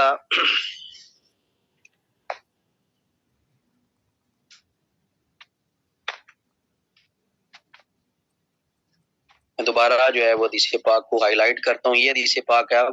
کہ قال رسول اللہ صلی اللہ علیہ وآلہ وسلم، کہ نبی پاک صلی اللہ علیہ وآلہ وسلم نے ارشاد فرمایا، لا يرد القضاء الا الدعاء، قضا کو نہیں ٹالتی مگر دعا. ولا یزید فی الامور الا البر، ولا یزید اور اضافہ نہیں کرتی فی الامور عمر کے اندر الا البر مگر نیکی. یعنی قضا کو دعا ہی ٹال سکتی ہے، اور اسی طرح عمر میں اضافہ نیکی ہی کی وجہ سے ممکن ہے. یہ نبی پاک صلی اللہ علیہ وآلہ وسلم نے ارشاد فرمایا. گویا دعا کی تاثیر اس قدر زیادہ ہے کہ وہ بلا اور مصیبت کو جو بندے کی تقدیر میں لکھی ہوتی ہے دعا کی تاثیر سے دور ہو جاتی ہے۔ مطلب یہ کہ اگر تقدیر کو پھیرنا ممکن ہوتا تو وہ دعا سے پھر جاتی۔ بعض نے یہاں پر یہ ذکر کیا کہ تقدیر کے پھر جانے سے یہ مراد ہے کہ دعا کی تاثیر اور برکت سے بندے کے لیے تقدیر کے تابع ہونا آسان اور سہل ہو جاتا ہے۔ یعنی وہ چیز ضرور نازل ہوتی ہے، وہ بلا ضرور آتی ہے، مصیبت ضرور آتی ہے، لیکن اس دعا کی تاثیر اور برکت یہ ہے کہ اس کو جھیلنے کی سکت انسان کو میسر آ جاتی ہے، اور اس کو جو ہے اس میں آسانی جو ہے وہ محسوس ہوتی ہے، اور اس میں جو ہے وہ سہل جو ہے وہ اس کے اندر داخل ہو جاتا ہے۔ گویا دعا کی وجہ سے بندہ یوں محسوس کرتا ہے کہ مجھ پر کوئی بلا و مصیبت نازل ہی نہیں ہوئی۔ گویا آپ یوں کہہ سکتے ہیں، اس حدیث پاک کا مفہوم یہ ہے کہ انسان جب دعا کرتا ہے تو دعا سے اس مصیبت کو جھیلنے کے لیے جو صبر، جو حوصلہ، جو ثابت قدمی چاہیے ہوتی ہے، اللہ تعالیٰ دعا کی برکت سے اسے وہ عطا فرماتا ہے۔ اسے لگتا ہے کہ یہ مصیبت نہیں ہے، بلا نہیں۔ بعض کا کہنا یہ ہے کہ قضا سے وہ چیز مراد ہے جس سے بندہ ڈر رہا ہوتا ہے کہ وہ اس پر نازل نہ ہو جائے، تو وہ اس سے پرہیز کرتا ہے اور بچتا ہے جب بندے کو دعا کی توفیق ملتی ہے۔ یعنی جب بندہ دعا کرتا ہے، جو مصیبت نازل ہونے والی ہوتی ہے، جس چیز سے وہ ڈر رہا ہوتا ہے، جو انسان کے خدشات ہوتے ہیں، جو انسان کے دل میں اٹھنے والے وہم ہوتے ہیں، وہ دعا کی برکت سے اللہ تعالیٰ جو ہے وہ دور فرما دیتا ہے، اس کے دل پر تسکین اور ایک سکون جو ہے وہ نازل کرتا ہے۔ تو اللہ تعالیٰ اس سے مصیبت و بلا کو اٹھا لیتا ہے، مگر ان تمام توجیہات میں تکلف بہت زیادہ ہے۔ ٹھیک ہے، یعنی جتنی چیزیں بیان کی ہیں اس میں ایک تکلف ہے اور اس میں جو ہے وہ بہت گہرائی ہے۔ تو صرف اتنا معنی کی اصل تحقیق یہ ہے کہ تقدیر سے مراد تقدیر معلق ہے، اور دعا سے تقدیر معلق فی الواقع ٹل جاتی ہے۔ یہ اور دعا کو اس تقدیر معلق کے پھیر دینے کا سبب تسلیم کیا گیا ہے، کیونکہ قضا اور تقدیر سب سبب اور مسبب سے کوئی ٹکراؤ نہیں رکھتی، کہ سب چیزیں قضا اور تقدیر سے رونما ہوتی ہیں، اور تقدیر معلق میں یہ بات بھی لکھی ہوتی ہے کہ یہ کام فلاں سبب کی وجہ سے ہوگا اور فلاں سبب اختیار کرنے سے یہ کام جو ہے وہ ظاہر نہ ہوگا۔ تو یہ تقدیر معلق ہے، یعنی معلق ویسے کسی چیز کو کہتے ہیں کہ کسی چیز کا لٹکا دینا، ٹھیک ہے، کسی چیز کا لٹکے ہوئے ہونا، یا کسی چیز کا جو ہے وہ نازل ہونے کا انتظار کرنا۔ یعنی وہ چیز نازل ہونا چاہتی ہے اور وہ انتظار میں کہ کب وقت آئے گا، اس کے نازل ہونے کے اسباب بھی ہیں، اس کے رد ہونے کے اسباب بھی ہیں۔ جب انسان دعا کرتا ہے تو ہو سکتا ہے کہ دعا ہی وہ سبب ہو جس کو جو ہے اس کی تقدیر میں لکھا گیا، تو اسی دعا کی وجہ سے وہ ٹل جائے، تو اسے تقدیر معلق جو ہے وہ کہا جاتا ہے۔ بہرکیف یہ بات ایسی ہے کہ اس میں مزید اگر ہم الجھتے ہیں تو ایمان جانے کا بھی خطرہ ہے۔ بس اتنا سمجھ لیں کہ اللہ تعالیٰ اپنی رحمت سے، اللہ تعالیٰ اپنی کرم نوازی سے اگر چاہے تو دعا کے صدقے مصیبتیں ٹال سکتا ہے، برکات عطا کر سکتا ہے۔ اسی طرح جو یہاں پر عمر کا ذکر کیا گیا کہ اگر آپ عمر کے زیادہ ہونے کا شاید یہ مطلب یہاں پہ لیا جا سکتا ہے کہ اس کی عمر ضائع نہیں ہوتی بلکہ اس کے میں خیر و برکت رہتی ہے، اور اس کی عمر اتنی ہوگی، اگر نیکی کرے گا، اگر نیکی نہ کرے تو پھر اتنی عمر ہوگی کہ یہاں پر جو چیز ذکر کی جا رہی ہے اس کا مطلب عمر کے کم یا زیادہ ہونے سے نہیں ہے، بلکہ اس کا مطلب ہے اس میں برکت جو ہے وہ آ جانا۔ ٹھیک ہے، اور زیادہ ہو بھی جاتی ہے، لیکن سب سے پہلی چیز ضروری یہ ہے کہ عمر میں خیر و برکت آ جاتی ہے، نیکی کی توفیق زیادہ میسر آتی ہے، اور عمر کا ایک ایک لمحہ جو وہ گزارتا ہے وہ ضائع نہیں جاتا بلکہ وہ کسی کام آتا ہے، اور کوئی نہ کوئی کام اللہ تعالیٰ پھر اس سے جو ہے وہ لیتا ہے۔ تو یہ نیکی کا جو ہے وہ درجہ ہے بنیادی طور پر۔ قضا جو ہے وہ موت کو بھی کہا جاتا ہے قضا کے بارے میں، کہ اس کو قضا آ گئی ہے جی، موت کے لیے بھی یہ لفظ قضا جو ہے وہ بولا جاتا ہے۔ قضا کہتے ہیں فیصلے کو، ٹھیک ہے، فیصلہ اس کا جو ہے وہ آ گیا ہے۔ اگلی حدیث مبارک کی طرف ہم بڑھتے ہیں۔ حضرت عبداللہ ابن عمر رضی اللہ تعالیٰ عنہ اس روایت کو جو ہے وہ نقل فرماتے ہیں۔ یہاں سے جو ہے وہ یہ روایت جو ہے وہ شروع ہوگی۔ یہ روایت ہے حضرت عبداللہ ابن عمر رضی اللہ تعالیٰ عنہ، آپ اس کے راوی ہیں۔ قال رسول اللہ صلی اللہ علیہ وآلہ وسلم، حضرت عبداللہ ابن عمر فرماتے ہیں کہ نبی پاک صلی اللہ علیہ وآلہ وسلم نے ارشاد فرمایا، ان الدعاء ينفع مما نزل ومما لم ينزل فعليكم عباد اللہ بالدعاء۔ نبی پاک صلی اللہ علیہ وسلم نے ارشاد فرمایا کہ بے شک دعا نفع دیتی ہے، ان دعا ینفع، بے شک دعا نفع دیتی ہے، مما نازلہ، اس چیز کے بارے میں جو نازل ہو چکی ہے، ومما لم ینزل، اور اس چیز کے بارے میں بھی جو ابھی نازل نہیں ہوئی، فعلیکم عباد اللہ، اے اللہ کے بندو تم پر لازم ہے بالدعا، دعا کرنا، تو اے اللہ کے بندو اپنے اوپر دعا کو لازم جو ہے وہ کر لو۔ تو یعنی بلا اور مصیبت کو دعا دور کر دیتی ہے، اور جو بلا اور مصیبت ابھی نازل نہیں ہوتی، دعا کی برکت سے، دعا کی وجہ سے وہ بھی جو ہے وہ ٹل جاتی ہے۔ تو یہاں پر یہ چیز ذکر کی جا رہی ہے کہ دعا کا فائدہ ہے۔ تو یہ جو اکثر یہ دیوبندی حضرات کہتے ہیں کہ جنازے کے بعد دعا نہ مانگا کرے بدعت ہے، تو یہاں پر مطلق حکم ذکر کیا جا رہا ہے، فعلیکم عباد اللہ بالدعا، اے اللہ کے بندو دعا مانگا کرو، دعا کو لازم کرو۔ اور یہ بھی حدیث کے الفاظ ہے، ان الدعاء ینفع، کہ دعا فائدہ دیتی ہے۔ ٹھیک ہے، جو چیز نازل ہو گئی اس کے بارے میں، جو چیز ابھی نازل نہیں ہوئی اس کے بارے میں یہ دعا فائدہ دیتی ہے۔ جب ایک مطلق حکم موجود ہے دعا فائدہ دیتی ہے، اس سے منع نہیں کیا گیا، جنازے کے بعد دعا مانگنے سے منع نہیں کیا گیا، جب قرائن موجود ہیں، جب حدیث مبارکہ موجود ہے، اس کا مطلب یہ ہوا کہ ان قرائن کو سامنے رکھتے ہوئے جنازے کے بعد دعا مانگی جا سکتی ہے۔ وہ لوگ قطن میت کے ساتھ مخلص نہیں ہوتے جو جنازے کے بعد دعا جو ہے وہ نہیں مانگتے، یا جو ہے وہ اس کو جو ہے وہ بدعت قرار دیتے ہیں، دعا مانگنے سے روکتے ہیں اور ناک چڑھاتے ہیں اور کہتے ہیں جی یہ فلاں کے دور میں نہیں تھا، حضور کے دور میں ایسے نہیں ہوا، فلاں کے دور میں ایسے نہیں ہوا۔ حالانکہ اللہ تعالیٰ کے محبوب صلی اللہ علیہ وآلہ وسلم کی حدیث مبارکہ میں یہ چیز موجود ہے کہ جب تم جنازہ پڑھ چکو، اذا صلیتم علی المیت فاخلصوا له الدعاء، جب تم میت پر جنازہ پڑھ چکو، تاکیب مال وصل کے لیے فوراً اس کے بعد کیا کرو، اس کے لیے دعا مانگا کرو۔ جنازہ خود دعا ہے، لیکن دعا کے بعد ذکر کیا کہ اس کے لیے دعا مانگا کرو، بالخصوص خاص کر کے اس کے لیے دعا مانگو۔ تو اس طرح دعا مانگنی چاہیے۔ جس طرح اہل حدیث حضرات نماز کے بعد دعا نہیں مانگتے، کہتے ہیں جی بدعت ہے، اور اگر ان کے ساتھ نماز پڑھنے کا کہیں اتفاق ہو جائے تو فرض پڑھ کے یہ اس طرح بھاگتے ہیں جس طرح گدھے کے سر سے سینگ بھاگتا ہے، دعا کی طرف یہ نہیں آتے، نہ لوگوں کو دعا مانگنے کی طرف لے کے آتے ہیں، اور کہتے ہیں کہ یہ بدعت ہے، اس کا کوئی ثبوت نہیں ہے حدیث میں۔ اور آپ خود دیکھیں، پڑھ رہے ہیں، پورا باب باندھا گیا کتاب الدعوات دعا کا، اور دعا کی اہمیت بتائی جا رہی ہے۔ پتہ نہیں یہ کون سا دین پڑھتے ہیں، کون سی کتابیں پڑھتے ہیں، بن عشق محمد کے صلی اللہ علیہ وآلہ وسلم، بن عشق محمد کے جو پڑھتے ہیں بخاری، آتا ہے بخار ان کو آتی نہیں بخاری۔ تو یہ بھی حدیثیں آپ پڑھ رہے ہیں، آپ خود دیکھیں سیاستہ کی یہ حدیث ہے، یہ بھی رواہ ترمذی و رواہ احمد، تو یہ جو ہے وہ ترمذی کی روایت ہے، حضرت امام احمد نے اس کو نقل کیا، حضرت معاذ بن جبل سے حضرت امام احمد نے نقل کیا،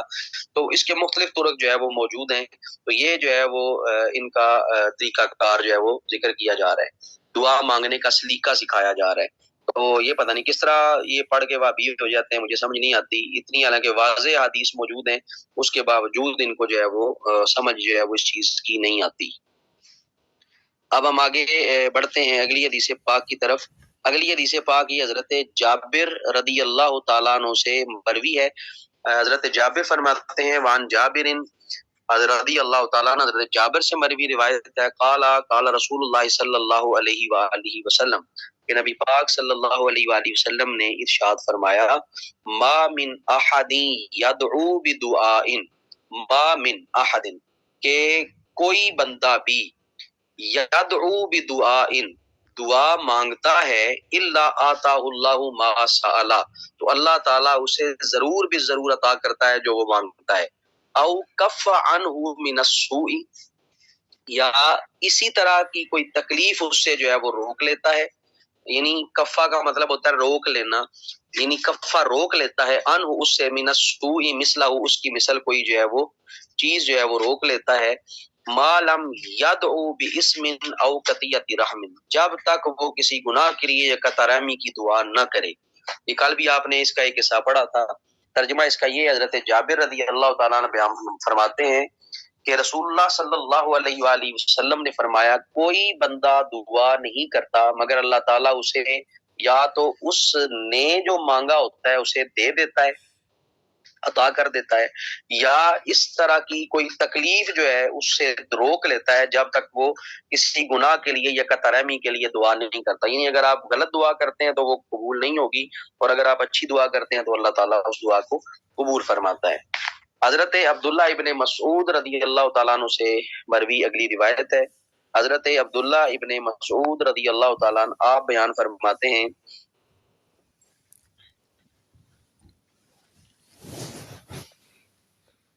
وعن ابن مسعود رضی اللہ تعالیٰ عنہ، حضرت عبداللہ ابن مسعود فرماتے ہیں، قال قال رسول اللہ صلی اللہ علیہ وآلہ وسلم، کہ نبی پاک صلی اللہ علیہ وآلہ وسلم نے ارشاد فرمایا، صل اللہ من فضلہ، صل اللہ من فضلی، اللہ کا فضل مانگا کرو. جس طرح میں بارہا یہ چیز ذکر کر چکا ہوں کہ جب بھی دعا مانگو تو اس کا عدل نہ مانگو، اس کا فضل مانگو. یہ حدیث پاک ہے ترمذی شریف کی، صل اللہ من فضلی، اللہ کا فضل مانگو. فإن اللہ یحب ان یسأل وافضل العبادت انتظار الفرج. فإن اللہ، بے شک اللہ تعالیٰ، یحب پسند کرتا ہے، ان یسأل کہ اس سے سوال کیا جائے. رب کو یہ بہت محبوب ہے، رب کو یہ بہت پسند ہے کہ اس کا بندہ اس سے مانگے. وافضل العبادت الانتظار الفرجی، اور افضل عبادت یہ ہے کہ بندہ کشادگی کے انتظار میں رہے، کشائش کے انتظار میں رہے. یعنی ثواب کے امیدوار رہنے میں یہ چیز بہت افضل ہے کہ بندہ رب تعالیٰ کی طرف سے کشائش اور کشادگی کا منتظر رہے، اور غم و اندوہ اور مصیبت کے دور ہونے میں اللہ تعالیٰ کی بارگاہ سے منتظر رہے. یعنی کہ اللہ تعالیٰ ہی مجھے جو ہے وہ کشادگی عطا فرمائے گا، فراخی عطا فرمائے گا، اس انتظار میں رہنا. یعنی اللہ ہی مجھے جو ہے وہ یہ چیز نوازے گا، میرے غم کو، میری مصیبت کو، میری پریشانی کو اللہ ہی دور کرے گا. جب انسان اس امید سے بیٹھ کے دعا مانگتا ہے تو یہی ذکر کیا گیا ہے، وَأَفْضَلُ الْعِبَادَةِ، یہی سب سے افضل ترین عبادت ہے. تو جو اس عبادت میں رہتا ہے اسے اجر بھی ملتا ہے، اللہ تعالیٰ پھر اس کی جو ہے وہ دور بھی کرتا ہے. جس طرح قرآن پاک کی بھی آیت ہے، انما یوفی الصابرون اجرهم بغیر حساب، کہ ہم جو ہے وہ صبر کرنے والوں کو پورا پورا اجر دیتے ہیں اور بغیر حساب کے دیتے ہیں. اور یہاں پر بعض علماء نے کشائش کی انتظار کا یہ لکھا ہے کہ دعا کی قبولیت میں جلد بازی کو ترک کر دو. یعنی دعا اگر آپ تم مانگتے ہو تو پھر اس کی قبولیت میں جلدی نہ کرو کہ ابھی قبول ہو جائے، میں نے ابھی مانگا ہے مجھے ابھی مل جائے. انتظار کرو، دعا مانگو اور منتظر ہو جاؤ کہ وہ کب عطا کرتا ہے. تو اس انتظار کرنے کو بھی اللہ تعالیٰ نے عبادت کا جو ہے وہ درجہ دیا ہے.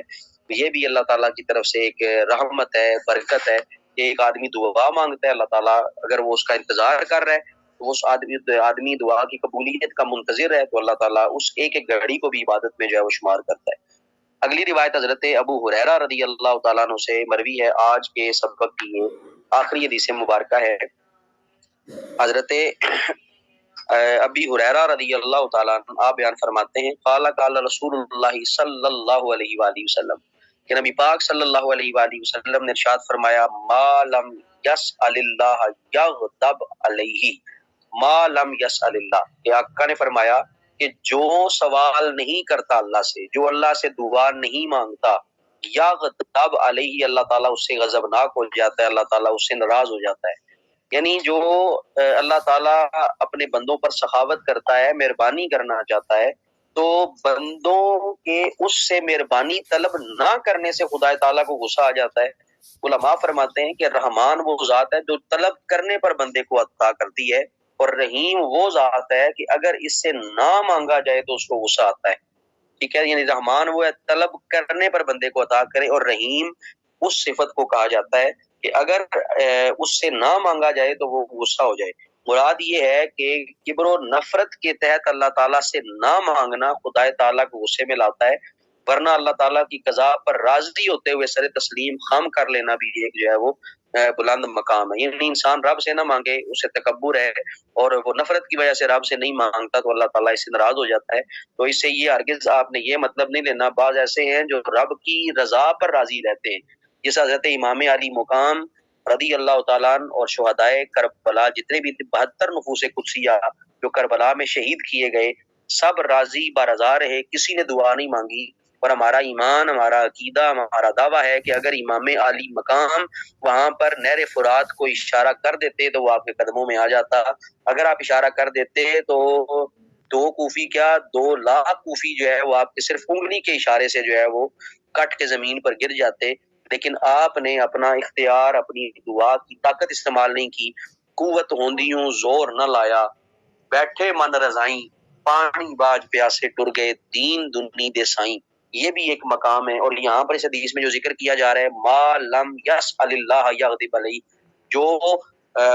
کبر و نفرت سے اس وجہ سے اللہ سے نہیں مانگتا تو اللہ تعالیٰ اس سے ناراض ہو جاتا ہے، تو یعنی اللہ سے مانگنا چاہیے، اور جو اللہ سے مانگتا ہے اللہ تعالیٰ اسے ضرور عطا کرتا ہے۔ رواہ الترمذی، امام ترمذی نے اسے نقل کیا۔ تو یہ آج کا بہترین آپ کا سبق تھا۔ اللہ تعالیٰ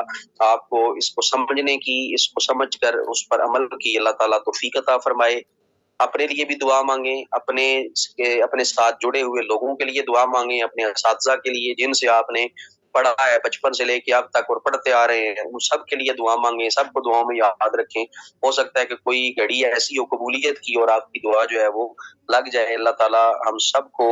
ایک دوسرے کے حق کے لیے دعا مانگنے کی توفیق عطا فرمائے۔ السلام علیکم ورحمۃ اللہ وبرکاتہ۔ الرجیم، بسم اللہ الرحمن الرحیم۔ رب اشرح لي صدری ویسر لي امری واحلل عقدۃ من لسانی یفقهوا قولی۔ رب زدنی علما، رب زدنی علما، رب زد فزد، آمین ثم آمین۔ اللهم صل على سيدنا ومولانا محمد بعدد كل ذرة مئة ألف مرة، وعلى آله وأزواجه وآبائه وصحبه وبارك وسلم وصل عليه۔ السلام علیکم ورحمۃ اللہ وبرکاتہ۔ آج ہم کتاب الدعوات میں جو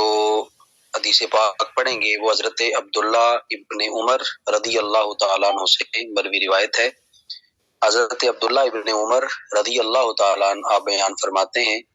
قال رسول اللہ صلی اللہ علیہ وآلہ وسلم، کہ نبی پاک صلی اللہ علیہ وآلہ وسلم نے ارشاد فرمایا، من فتح لہ منکم باب الدعاء، من جس کے لیے فتح لہ کھولا گیا ہو، منکم تم میں سے، باب الدعاء دعا کا دروازہ، تم میں سے جس کے لیے دعا کا دروازہ کھول دیا گیا ہو، فتحت لہ ابواب الرحمہ، تو اس کے لیے رحمت کے دروازے کھول دیے جاتے ہیں۔ وما سئل اللہ شیئا، وما سئل اللہ شیئا، اور اللہ تعالیٰ سے نہیں مانگی جاتی شیئا کوئی چیز، یعنی احب الیہ جو اس کے نزدیک سب سے پیاری ہو، من ان یسأل العافیۃ اس کے علاوہ کہ اس سے صحت اور عافیت مانگی جائے۔ حدیث کا ترجمہ توجہ سے سماعت کریں۔ ارشاد فرمایا، قال رسول اللہ صلی اللہ علیہ وآلہ وسلم، من فتح لہ منکم باب الدعاء فتحت لہ ابواب الرحمہ وما سئل اللہ شیئا یعنی احب الیہ من ان یسأل العافیۃ، تم میں سے جس کے لیے دعا کا دروازہ کھول دیا گیا ہو اس کے لیے رحمت کے دروازے کھول دیے جاتے ہیں، اور اللہ تعالیٰ سے سب سے جو پیاری چیز اللہ کے نزدیک جو مانگی جاتی ہے وہ عافیت ہے، یعنی عافیت اور صحت یہ وہ اللہ تعالیٰ کو پیاری چیز ہے کہ انسان جب مانگتا ہے تو اس سے بڑھ کر پیاری چیز اللہ تعالیٰ کی بارگاہ میں کوئی نہیں ہے۔ عافیت بمعنی صحت، یہ بیماری کی جو ہے وہ ضد ہے، مگر یہاں حدیث میں تمام آفات مراد ہیں، بیماریاں، بلائیں، ظاہری بلائیں، دنیا و آخرت میں بری اور ناپسندیدہ چیزوں سے سلامتی مراد ہے۔ جب انسان یہ دعا مانگتا ہے تو یہ دعا اللہ تعالیٰ کو بہت زیادہ پسند ہے کہ انسان جو ہے ہر بلا، ہر مصیبت، ہر آفت، ہر بیماری سے نجات مانگے، سلامتی مانگے، تو اللہ تعالیٰ اس دعا کو بہت زیادہ پسند فرماتا ہے۔ تو کچھ عافیات جو ہیں وہ باطنی ہوتی ہیں، کچھ ظاہری ہوتی ہیں، تو یہ سلامتی مانگتے ہیں، ظاہراً بھی یہ سلامتی مانگتے ہیں، باطن بھی یہ جسم کی سلامتی بھی مانگتے ہیں، روح کی سلامتی بھی مانگتے ہیں، ایمان کی سلامتی بھی مانگتے ہیں۔ اس لیے نبی پاک صلی اللہ علیہ وسلم نے ارشاد فرمایا کہ یہ دعا سب سے زیادہ اللہ تعالیٰ کو پسندیدہ ہے۔ اگلی حدیث مبارکہ حضرت ابو ہریرہ رضی اللہ تعالیٰ عنہ سے مروی روایت ہے۔ حضرت ابو ہریرہ رضی اللہ تعالیٰ عنہ آپ بیان فرماتے ہیں، قال رسول اللہ صلی اللہ علیہ وآلہ وسلم، کہ نبی پاک صلی اللہ علیہ وآلہ وسلم نے ارشاد فرمایا، من سرہ ان یستجیب اللہ لہ عند الشدائد فلیکثر الدعاء فی الرخاء۔ نبی پاک صلی اللہ علیہ وآلہ وسلم نے ارشاد فرمایا کہ جو آدمی پسند کرتا ہے، خوش ہوتا ہے، ان یستجیب اللہ لہ، کہ اللہ تعالیٰ اس کی دعا کو جو ہے وہ قبول کرے، عند الشدائد، سختیوں میں، مصیبتوں میں، فلیکثر الدعاء، تو اسے چاہیے کہ وہ دعا کی کثرت کرے، پھر رہا یعنی آسانی کے وقت، یعنی جب اس پر آسانی ہو تو آسانی، نرمی اور خوشی کے حالات میں بھی وہ رب سے کثرت سے دعا کرے، تو اس دعا کا فائدہ یہ ہوگا کہ جب اس پہ کوئی مشکل وقت آئے گی تو اللہ تعالیٰ اس کی دعا جو ہے مشکل وقت میں قبول فرمائے گا۔ تو نبی پاک صلی اللہ علیہ وآلہ وسلم نے ارشاد فرمایا من سرہ ان یستجیب اللہ لہ عند الشدائد فلیکثر الدعاء فی الرخاء، کہ نبی پاک صلی اللہ علیہ وآلہ وسلم نے فرمایا جو شخص مصیبتوں اور سختیوں میں پسند کرتا ہے کہ اللہ تعالیٰ اس کی دعا قبول کرے، اسے چاہیے کہ سہولت اور آسانی کے وقت اس کے حضور میں زیادہ سے زیادہ جو ہے وہ دعا کیا کرے۔ وقال ھذا حدیث غریب، یہ حدیث جو ہے وہ غریب درجہ کی ہے، یعنی غریب درجے کا مطلب یہ ہے کہ اس کو بیان جو ہے وہ ایک ہی ترک سے کیا گیا ہے، اس کا صرف ایک ہی جو ہے وہ ترک ہے یا ایک ہی اس کی سند ہے، اس کی وجہ سے اس کو جو ہے وہ غریب کہا جاتا ہے۔ یعنی اسے چاہیے کہ نرمی اور خوشی کی حالت میں اس کے حضور زیادہ دعا کرے، یاد سے بڑھنے والے اور منحرف لوگوں کی حالت کے برعکس حالت ہے، کیونکہ سرکش لوگ سختی اور نقصان کے وقت دعا کرتے ہیں اور کشائش اور آسانی میں دعا نہیں کرتے، رب کو یاد نہیں کرتے۔ تو اللہ تعالیٰ کے محبوب صلی اللہ علیہ وآلہ وسلم نے ارشاد فرمایا تم چاہتے ہو کہ تمہاری دعائیں قبول ہوں، تو جب تم خوشحال ہو، کشائش میں ہو، فراخی میں ہو، سہولت میں ہو، تو اس وقت تم جو ہے وہ اس سے کثرت سے دعا مانگو، وہ مشکل میں پھر تمہاری دعاؤں کو قبول فرمائے گا۔ اگلی روایت بھی حضرت ابو ہریرہ رضی اللہ تعالیٰ عنہ سے ہی مروی ہے۔ حضرت ابو ہریرہ رضی اللہ تعالیٰ عنہ آپ جو ہے وہ ارشاد فرماتے ہیں قال قال رسول اللہ صلی اللہ علیہ وآلہ وسلم، کے نبی پاک صلی اللہ علیہ وآلہ وسلم نے ارشاد فرمایا ادعوا اللہ وانتم موقنون بالاجابہ، ادعوا اللہ، اللہ تعالیٰ سے دعا مانگا کرو، وانتم، اس حالت میں کہ تم ہو، موقنون، یقین رکھتے ہو، بالاجابۃ، قبولیت پر، تم اللہ تعالیٰ سے اس حالت میں دعا مانگا کرو کہ تم اس دعا کی قبولیت پر یقین رکھتے ہو۔ وَاعْلَمُوا أَنَّ اللَّهَ لَا يَسْتَجِيبُ دُعَاءً مِّن قَلْبِ غَافِلٍ لَاهٍ، وَاعْلَمُوا، اور یہ بات جان لو کہ بے شک اللہ تعالیٰ دعا قبول نہیں کرتا ایسے دل کی جو غافل ہو اور لاپرواہ ہو، یعنی اللہ تعالیٰ غافل اور لاپرواہ دل کی دعا قبول نہیں کرتا۔ ادعوا اللہ وانتم موقنون بالاجابۃ واعلموا ان اللہ لا يستجیب دعاء من قلب غافل لاہ۔ تو رسول اللہ صلی اللہ علیہ وآلہ وسلم نے ارشاد فرمایا کہ تم اللہ سے اس حالت میں دعا مانگا کرو کہ تمہیں دعا کی قبولیت کا یقین ہو، اور یہ جان لو کہ اللہ تعالیٰ غافل اور لاپرواہ دل کی دعا قبول نہیں کرتا۔ اور اس کے بارے میں بھی یہی ہے کہ قال ھذا حدیث غریب، کہ یہ حدیث جو ہے وہ غریب ہے۔ آگے حضرت مالک بن یسار رضی اللہ تعالی عنہ، ان سے جو ہے وہ مروی روایت ہے، جس کو یہاں پہ جو ہے وہ سرخ رنگ سے ہائی لائٹ کیا گیا ہے۔ حضرت مالک بن یسار رضی اللہ تعالیٰ عنہ آپ بیان فرماتے ہیں قال قال رسول اللہ صلی اللہ علیہ وآلہ وسلم، کہ نبی پاک صلی اللہ علیہ وآلہ وسلم نے ارشاد فرمایا اذا سألتم اللہ فاسألوه ببطون اکفکم ولا تسألوه بظہورها۔ نبی پاک صلی اللہ علیہ وسلم نے ارشاد فرمایا اذا سألتم اللہ، جب تم اللہ سے دعا مانگو، فاسألوه، تو اس طرح مانگو یا مانگا کرو اسے ببطون اکفکم، اپنی ہتھیلیوں، ہاتھوں کی ہتھیلیوں سے، ٹھیک ہے، ہاتھوں کی ہتھیلیوں سے جو ہے وہ اس سے سوال کیا کرو، ولا تسألوا بظہورها، اور ہاتھوں کی پشتوں سے سوال نہ کیا کرو، یعنی ہاتھوں کی ہتھیلیوں سے مانگنا دعا کے قبول ہونے کے یقین اور صورت طلب کی بہترین شکل ہے۔ پھر یہاں ہاتھ کی بجائے ہاتھوں کا لفظ جمع کے لیے اس بات کو ظاہر کرتا ہے کہ اللہ تعالیٰ بہت کچھ عطا فرماتا ہے، اور ہاتھ کی پشت سے دعا کرنا دعا کے رد ہونے کی شکل کو اختیار کریں، یعنی الٹے ہاتھ سے دعا مانگنا۔ ہتھیلیاں آپ کی آسمان کی طرف ہوں تو یہ ہے ہاتھ کی ہتھیلیوں سے دعا مانگنا، اور پشت یہ جو ہڈی ہے، جب ہم ہاتھ کلوز کرتے ہیں، اپنی انگلیاں کلوز کرتے ہیں، جو ہڈیاں سامنے آپ کے اس طرح مکہ بنتا ہے، یہ اگر آپ رکھتے ہیں اس کو آسمان کی طرف، یعنی آپ ہتھیلیوں کی بجائے سیدھا ہاتھ جو ہے وہ اس کا ظاہر جو ہے وہ ہاتھ کا رکھتے ہیں، تو یہ دعا کے رد ہونے کی دلیل ہے۔ نبی پاک صلی اللہ علیہ وآلہ وسلم سے ایک اور اس حوالے سے مروی ہے کہ بارش کے لیے دعا کرتے وقت آپ ہاتھوں کی پشتوں سے کرتے اور آسمان کی طرف اشارہ کرتے تھے۔ تو یہ نبی پاک صلی اللہ علیہ وسلم کا بارش مانگنے کے وقت یہ طریقہ کار ہوتا تھا۔ یعنی بعض علماء نے کہا ہے کہ دعا سے جب ایسی چیز طلب کی جا رہی ہو جو نعمتوں کی جنس سے ہو تو ہتھیلیوں سے دعا کرنا مستحب ہے، اور ہتھیلیاں آسمان کی طرف ہونی چاہیے۔ اگر دفع فتنہ کے لیے دعا کر رہا ہو تو پھر جو ہے وہ ہاتھ کا ظاہر جو ہے وہ اوپر ہونا چاہیے، یعنی ہاتھ کی پشت جو ہے وہ آسمان کی طرف ہونی چاہیے۔ بڑی بہترین انہوں نے یہاں پہ تعویل کی ہے، اور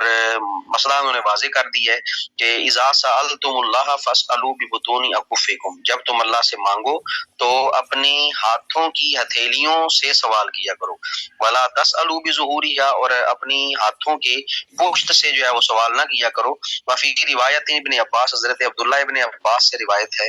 قال سألوا اللہ ببطون اکفکم، اپنی ہاتھوں کی ہتھیلیوں سے سوال کیا کرو، ولا تسألوا بظہورہا، اپنے ہاتھوں کی پشت سے سوال نہ کیا کرو، فإذا فرغتم فامسحوا بها وجوہکم، اور جب تم فارغ ہو جاؤ تو اسے اپنے چہرے پہ مل لیا کرو، اپنے چہرے پہ مل لیا کرو، یعنی دعا مانگ کر چہرے پر ملنا، یہ حضرت عبداللہ ابن عباس رضی اللہ تعالیٰ عنہ کی حدیث سے ثابت ہے، جو کہ حضرت ابو داؤد نے اس کو نقل کیا سنن ابی داؤد کے اندر۔ ٹھیک ہے، تو یہ بھی آپ سے سوال کیا جا سکتا ہے کہ یہ کہاں پہ لکھا ہوا ہے؟ لوگ سوال کرتے بھی ہیں کہ دعا مانگنا اور پھر چہرے پہ ملنا، ہاتھ جس طرح ملے جاتے ہیں، تو یہ کہاں پہ لکھا ہوا ہے؟ یہ ابو داؤد شریف کی حدیث مبارکہ ہے، مشکات میں آپ نے یہ پڑھ بھی لی ہے کہ جب تم دعا سے فارغ ہو جاؤ تو فامسحوا بها وجوہکم، اپنے چہروں پر ہاتھ کو جو ہے وہ مل لیا کرو۔ تو یہاں پہ آپ کے سامنے رکھ دیا، اگر آپ نے اللہ تعالیٰ کی نعمتیں مانگنی ہو اور نعمتوں کی جنس کا آپ سوال کر رہے ہوں تو ہتھیلیاں آسمان کی طرف ہونی چاہیے، اور اگر آپ نے جو ہے وہ فتنے کو دور کرنے کی دعا مانگنی ہے یا کسی مصیبت کو رد کرنے کی دعا مانگنی ہے، پھر آپ جو ہے وہ اپنے ہاتھوں کی جو پشت ہے، جو ہڈیاں ہیں، ان کو جو ہے وہ پھر آسمان کی طرف کریں، کیونکہ نبی پاک صلی اللہ علیہ وسلم نے بارش جب مانگی تھی اور خشک سالی کو دفع کرنے کے لیے جب آپ نے بارش کو طلب کیا تو آپ نے اپنے ہاتھ کا جو ظاہر تھا وہ آسمان کی طرف کیا ہوا تھا، جس کی وجہ سے جو ہے وہ بارش بھی اللہ تعالیٰ نے نازل فرمائی۔ یہ طریقہ کار جو ہے وہ ذکر کیا جا رہا ہے۔ اگلی روایت ہے حضرت سلیمان رضی اللہ تعالیٰ عنہ سے، جس کو میں نے یہاں پہ پیلے رنگ سے مینشن کر دیا ہے، ہائی لائٹ سے، کہ قال رسول اللہ صلی اللہ علیہ وآلہ وسلم، کہ نبی پاک صلی اللہ علیہ وآلہ وسلم نے ارشاد فرمایا، ان ربکم، بے شک تمہارا رب، حیٌ، جو ہے وہ با حیا ہے، کریم، اور کریم ہے، تمہارا رب بے شک باحیا ہے اور بڑا ہی کریم ہے، یستحیی من عبدہ، وہ اپنے بندے سے بڑی حیا فرماتا ہے، اذا رفع یدیہ الیہ، جب اس کا بندہ اس کی طرف ہاتھ اٹھاتا ہے، ان یردہما صفرا، تو وہ اللہ شرم محسوس کرتا ہے، حیا محسوس کرتا ہے کہ اس کے دونوں ہاتھوں کو خالی لٹائے، یعنی اللہ تعالیٰ پھر جب بندہ اس سے دعا مانگتا ہے تو اللہ تعالیٰ شرم فرماتا ہے، تو حیا فرماتا ہے کہ اس کے ہاتھوں خالی لٹایا جائے۔ مطلب یہ کہ ایک عام بندہ بھی اگر دعا مانگے تو اللہ اس کے ہاتھ خالی نہیں لوٹاتا۔ رسول اللہ صلی اللہ علیہ وآلہ وسلم نے فرمایا، بے شک تمہارا رب بڑا ہی باحیا اور بڑا ہی کریم ہے، اسے اپنے بندے سے شرم آتی ہے جبکہ بندہ اس کے سامنے اپنے ہاتھ اٹھاتا ہے کہ اس کے دونوں ہاتھ جو ہے وہ خالی رکھے، یعنی یہاں پہ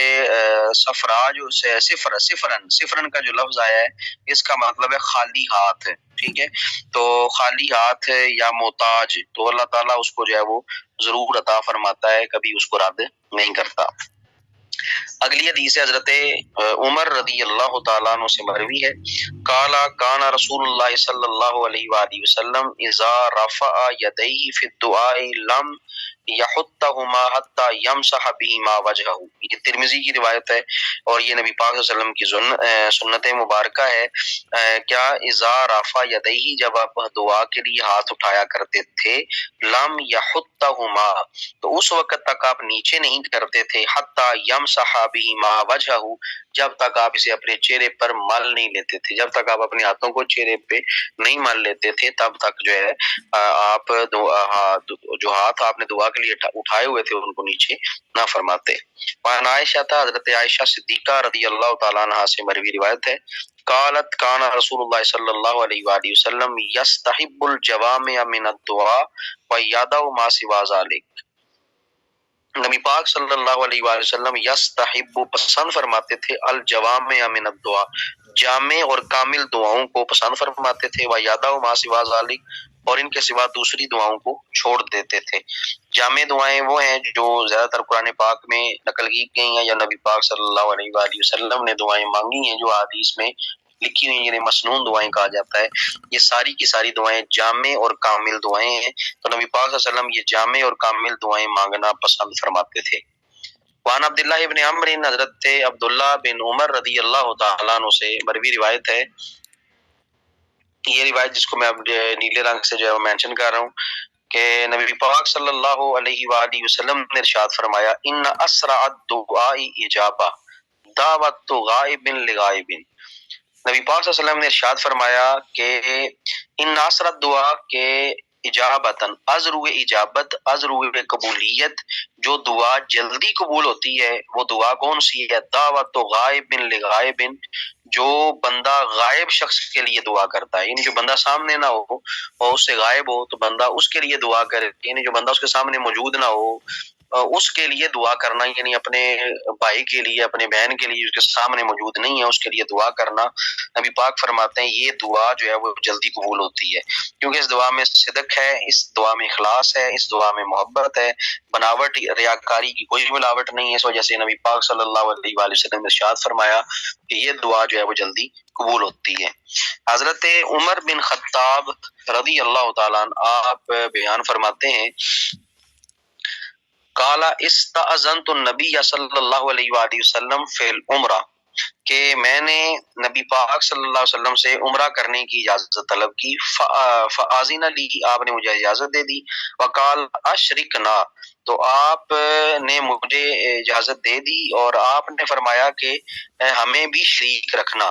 یا اخیا فی دعائے کا، یعنی اے میرے پیارے بھائی اپنی دعا میں ہمیں بھی شریک رکھنا، ولا تنسنا،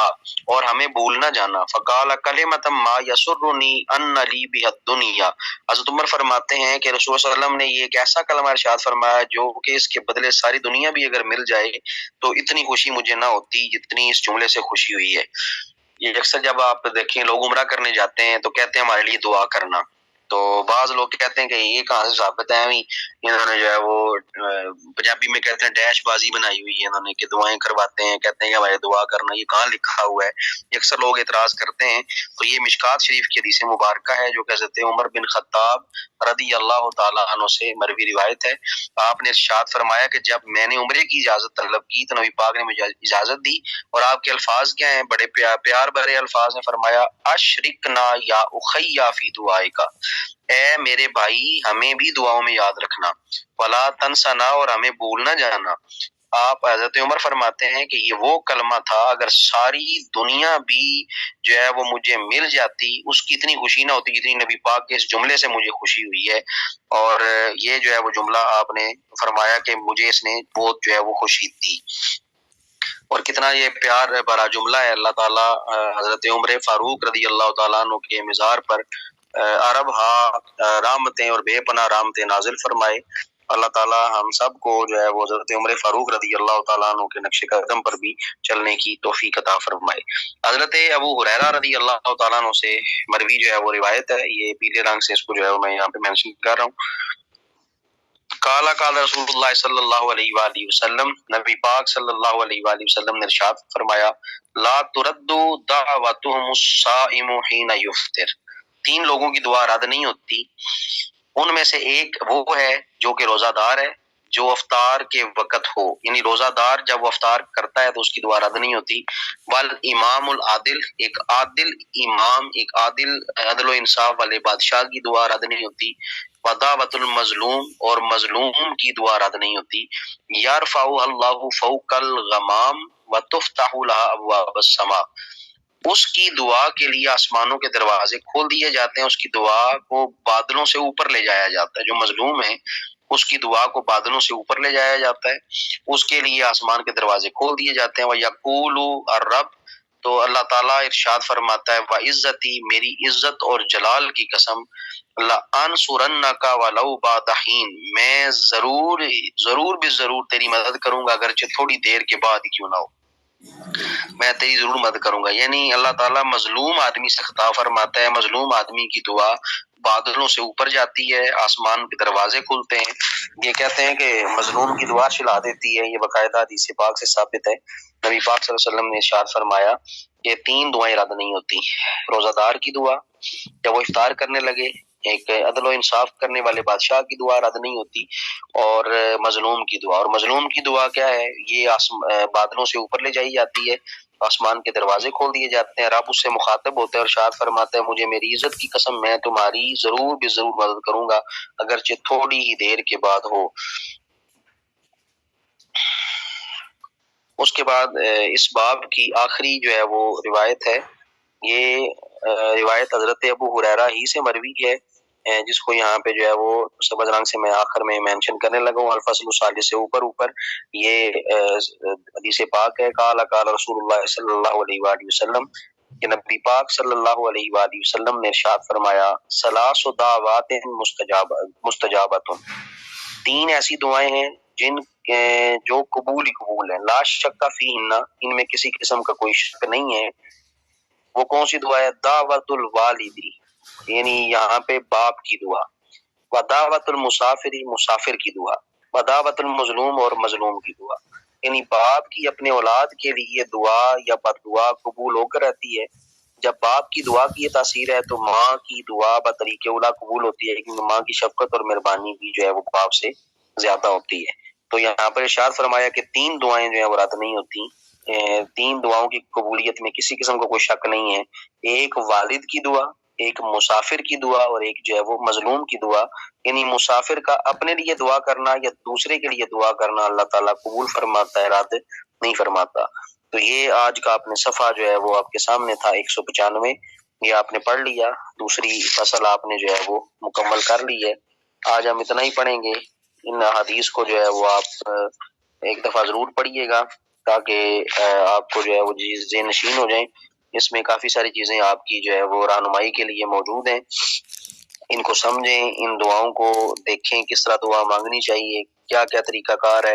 نبی پاک کی صلی اللہ علیہ وآلہ وسلم کی آپ نے سنت مبارکہ بھی ایک سیکھی کہ آپ دعا کیسے مانگا کرتے تھے، ہتھیلی کب آپ اوپر رکھتے تھے اور کب پشت رکھتے تھے۔ پھر دوسری آپ نے سنت یہ سیکھی کہ آپ دعا مانگنے کے بعد چہرے پر ہاتھ ملا کرتے تھے، اور تیسری سنت آپ نے یہ سیکھی کہ آپ جامع دعائیں مانگتے تھے۔ چوتھی صفت جو ہے وہ آپ نے یہ سنی، یا یہ نبی پاک صلی اللہ علیہ وآلہ وسلم کے فرامین سے آپ نے یہ اخذ کیا کہ کن کن کی دعائیں رد نہیں ہوتی، تو ان کے ساتھ جو ہے وہ اپنا رشتہ مضبوط کرنے کی کوشش کریں، ان کی دعائیں رد نہیں ہوتی۔ تو جن کی دعائیں رد نہیں ہوتی ان کے ساتھ جو ہے وہ آپ اپنا رشتہ اور تعلق قائم کریں۔ جی بیٹے، کیا کوشچن ہے؟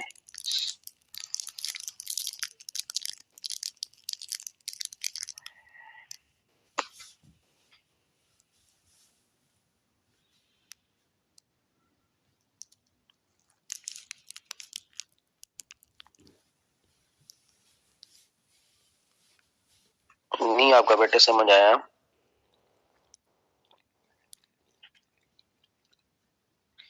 یہ حدیث پاک ہم پیچھے پڑھ چکے ہیں کہ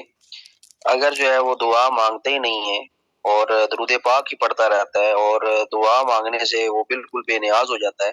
اور اللہ تعالیٰ کے نے ارشاد فرمایا جو حدیث قدسی بھی آپ نے پڑھی ہے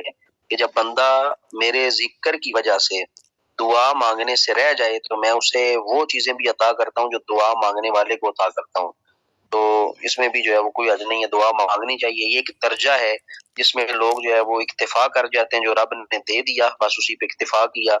اس پر جو ہے وہ کسی قسم کا اور کوئی سوال نہیں کرتے۔ جو رب دیتا جاتا ہے وہ جو ہے وہ قبول کرتے جاتے ہیں، اپنی طرف سے کوئی ان کی ڈیمانڈ یا کوئی ان کی دعا نہیں ہوتی، اور رب کی رضا پہ راضی رہنے والے ہیں۔ یہ ایک درجہ ہے انسان کا، جس کا میں نے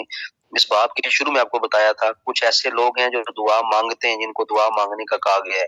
اور کچھ ایسے ہیں جو دعا نہیں مانگتے، بن مانگے اللہ تعالیٰ ان کو عطا کرتا ہے۔ یہ ایک درجہ ہے، اخلاص کا ایک جو ہے وہ مقام ہے۔ تو یہ ساری چیزیں وہاں پہ آپ کو مل جائیں گی۔ جو اس کا پہلا لیکچر تھا اس میں باقاعدہ تفصیل کے ساتھ اس پر جو ہے وہ گفتگو ہو چکی ہے۔ ٹھیک ہے جی، آج کا لیکچر اتنا ہی ہے، تو انشاءاللہ پھر کل جو ہے وہ الفصل الثالث کو ہم پڑھیں گے۔ اللہ تعالیٰ آپ کا حامی و ناصر ہو۔ السلام علیکم ورحمۃ اللہ وبرکاتہ۔ الشیطان الرجیم، بسم اللہ الرحمن الرحیم۔ رب اشرح لی صدری ویسر لی امری واحلل عقدۃ من لسانی یفقہوا قولی۔ رب زدنی علما، رب زدنی علما، رب زد فزد، آمین ثم آمین۔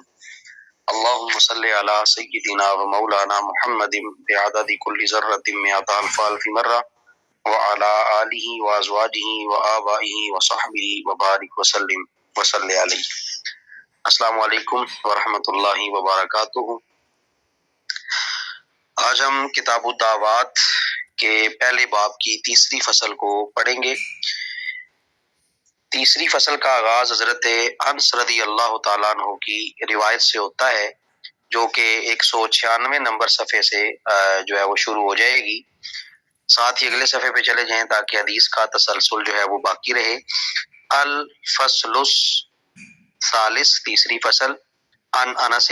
حضرت انس رضی اللہ تعالیٰ عنہ آپ بیان فرماتے ہیں، قال قال رسول اللہ صلی اللہ علیہ وآلہ وسلم، کہ نبی پاک صلی اللہ علیہ وآلہ وسلم نے ارشاد فرمایا، لیسأل احدکم ربہ حاجتہ کلہا۔ لیسأل احدکم، تم میں سے ہر ایک کو چاہیے کہ وہ سوال کرے ربہ، اپنے رب سے، حاجتہ، اپنی حاجت طلب کرے، اپنی حاجت مانگے، کلہا، تمام کی تمام۔ لیسأل احدکم ربہ حاجتہ کلہا، تم میں سے ہر ایک کو چاہیے کہ اپنی تمام کی تمام حاجتیں اپنے رب سے طلب کرے، حتیٰ یہاں تک کہ یسألہ شسع نعلہ اذا انقطع، یہاں تک کہ وہ اپنی جوتی کا تسمہ جب ٹوٹ جائے تو اس کو بھی خدا سے مانگے، اس سے سوال کرے۔ حتیٰ یسألہ، یہاں تک کہ وہ سوال کرے اللہ سے، شسع نعلہ، جوتے کی تسمے کے بارے میں، اذا انقطع، جب وہ ٹوٹ جائے۔ حدیث کا مکمل ترجمہ یہ ہے، یہاں تک جو میں نے پڑھی ہے۔ ابھی اس کے جو اضافی الفاظ ہیں ان کی طرف بھی میں آتا ہوں، پہلے یہاں تک ترجمہ اس کا سنیں۔ حضرت انس رضی اللہ تعالیٰ عنہ بیان فرماتے ہیں کہ نبی پاک صلی اللہ علیہ وآلہ وسلم نے ارشاد فرمایا کہ تم میں سے ہر آدمی اپنے رب ہی سے حاجت طلب کرے، حتیٰ کہ اپنے جوتے کا تسمہ بھی جب ٹوٹ جائے تو خدا ہی سے مانگے۔ زاد فی روایت عن ثابت البنانیہ مرسلا حتی یسألہ الملح وحتی یسألہ شسعہ اذا انقطع۔ حضرت ثابت بنانی رضی اللہ تعالیٰ عنہ یہ تابعین میں سے ہیں، انہوں نے نبی پاک صلی اللہ علیہ وآلہ وسلم تک جو ہے وہ سند پہنچائی ہے، اور اس میں صحابی کا جو ہے وہ نام حذف کر دیا، اس وجہ سے اس کو مرسل کہا جاتا ہے۔ تو انہوں نے اس حدیث کا ارسال کیا ہے، مرسلن اس روایت کو نقل کیا، اور آپ کے الفاظ یہ ہیں کہ یسألہ الملح، یہاں تک کہ نمک بھی جو ہے وہ اللہ سے مانگے، وحتی یسألہ شسعہ اذا انقطع، اور یہاں تک کہ جوتی کا تسمہ اگر ٹوٹ جائے تو وہ بھی رب تعالیٰ سے سوال کرے۔ رواہ الترمذی، اسے امام ترمذی نے جو ہے وہ نقل کیا ہے۔ حضرت ابو علی دقاق رضی اللہ تعالیٰ عنہ اس حوالے سے یا اس حدیث کی شرح میں یوں آپ لکھتے ہیں اور یہ بیان آپ فرماتے ہیں کہ اللہ تعالیٰ کی معرفت کی نشانیوں میں سے ایک نشانی یہ ہے کہ تو اپنی کوئی حاجت بھی معمولی ہو یا بڑی ہو خدا ہی سے مانگے۔ یہ اللہ تعالیٰ کی معرفت کی نشانی ہے. یعنی اگر دیکھنا ہو نا کہ کوئی آدمی اللہ تعالیٰ کو کتنا جانتا ہے، اللہ کی کتنی اس کو معرفت ہے، تو دیکھیں اس کی دعا کرنے کا طریقہ کار کیا ہے. اگر وہ چھوٹی سے چھوٹی چیز، معمولی سے معمولی چیز یا بڑی سے بڑی چیز، بڑی سے بڑی حاجت اللہ تعالیٰ سے مانگ رہا ہے، تو یہ سمجھ لیں کہ اللہ تعالیٰ نے اسے اپنی معرفت کی ایک نشانی عطا فرمائی ہوئی ہے. جیسا کہ حضرت موسیٰ علیہ السلام کو اللہ تعالیٰ کے دیدار کا شوق جب دامن گیر ہوا، تو یہ بہت بڑی ایک طلب تھی اور ایک بہت بڑی چیز تھی جس کو وہ مانگ رہے تھے. تو عرض کیا رب آرینی انظر الیک، کہ اے میرے رب میں جو ہے مجھے اپنی ذات دکھا تاکہ میں تجھے جو ہے وہ دیکھ سکوں. تو آپ نے بڑی چیز مانگی. اسی طرح حضرت موسیٰ علیہ السلام جب ایک روٹی کے محتاج ہوئے، تب بھی آپ نے جو ہے وہ روٹی کا سوال رب ہی سے کیا. اور قرآن پاک کی آیت کے جو ترجمہ ہے وہ یہ ہے کہ اے میرے رب، اے میرے پروردگار، بے شک میں اس چیز کے لیے جو میری طرف تو خیر و بلائی سے نازل کرتا ہے محتاج ہوں، مجھے وہ چیز عطا فرما دے. یعنی بڑی سے بڑی چیز بھی رب سے مانگے، چھوٹی سے چھوٹی چیز بھی رب سے مانگے. تو یہ اللہ کی معرفت کی ایک نشانی ہے. یہ طریقہ کار سمجھایا جا رہا ہے کہ دعا مانگنے کا یہ طریقہ کار ہے، اس طرح دعا مانگنی چاہیے. تو یہی حدیث پاک کا جو ہے وہ مفہوم ہے، یہی حدیث پاک سے جو ہے وہ اخذ ہوتا ہے. تو اس حدیث پاک کو اپنے جو ہے وہ صحیح طرح دل کی تختی پہ لکھ لیں کہ چھوٹی سے چھوٹی چیز رب تعالیٰ سے مانگیں، بڑی سے بڑی چیز رب تعالیٰ سے مانگیں. یعنی کوئی بھی چیز ہو تو اس کا تعلق، اس کی تخلیق کا تعلق رب تعالیٰ کی ذات کے ساتھ ہے. تو رب تعالیٰ سے سوال کریں، رب تعالیٰ ضرور عطا فرمائے گا. تو یہ یعنی جو بھی چیز اللہ تعالیٰ نے بنائی ہے اس چیز کا سوال رب سے کریں. اگر آپ کے حق میں بہتر ہوگی تو وہ ضرور عطا کرے گا، اگر وہ آپ کے حق میں بہتر نہیں ہے تو اس کے بدلے اللہ تعالیٰ آپ کو کوئی اور چیز عطا فرمائے گا. اگلی روایت کی طرف ہم بڑھتے ہیں. اگلی روایت حضرت انس ہی سے مروی روایت ہے. یہ وعنہ قال کان رسول اللہ صلی اللہ علیہ وآلہ وسلم، حضرت انس سے مروی روایت ہے. آپ نے بیان فرمایا کہ نبی پاک صلی اللہ علیہ وآلہ وسلم تھے، کانا تھے رسول اللہ صلی اللہ علیہ وسلم، نبی پاک صلی اللہ علیہ وسلم یرفع یدیہ، اپنے ہاتھوں کو بلند کرتے تھے، فی الدعاء، دعا میں، حتی یرا، یہاں تک کہ دیکھا جاتا، بیات و ابطہی، آپ کی دونوں بغلوں کی سفیدی. یہاں پہ ابطئی ہی یہ جمع تسنیہ کا صیغہ ہے، ابطئی، ٹھیک ہے. ابطئین تھا تو یہاں پہ نون جو ہے وہ گرایا گیا ہے، اس کی وجہ سے ہا جو لگائی گئی ہے. اس کی اضافت جو ہے وہ نبی پاک صلی اللہ علیہ وآلہ وسلم کی ذات گرامی کے ساتھ ہے.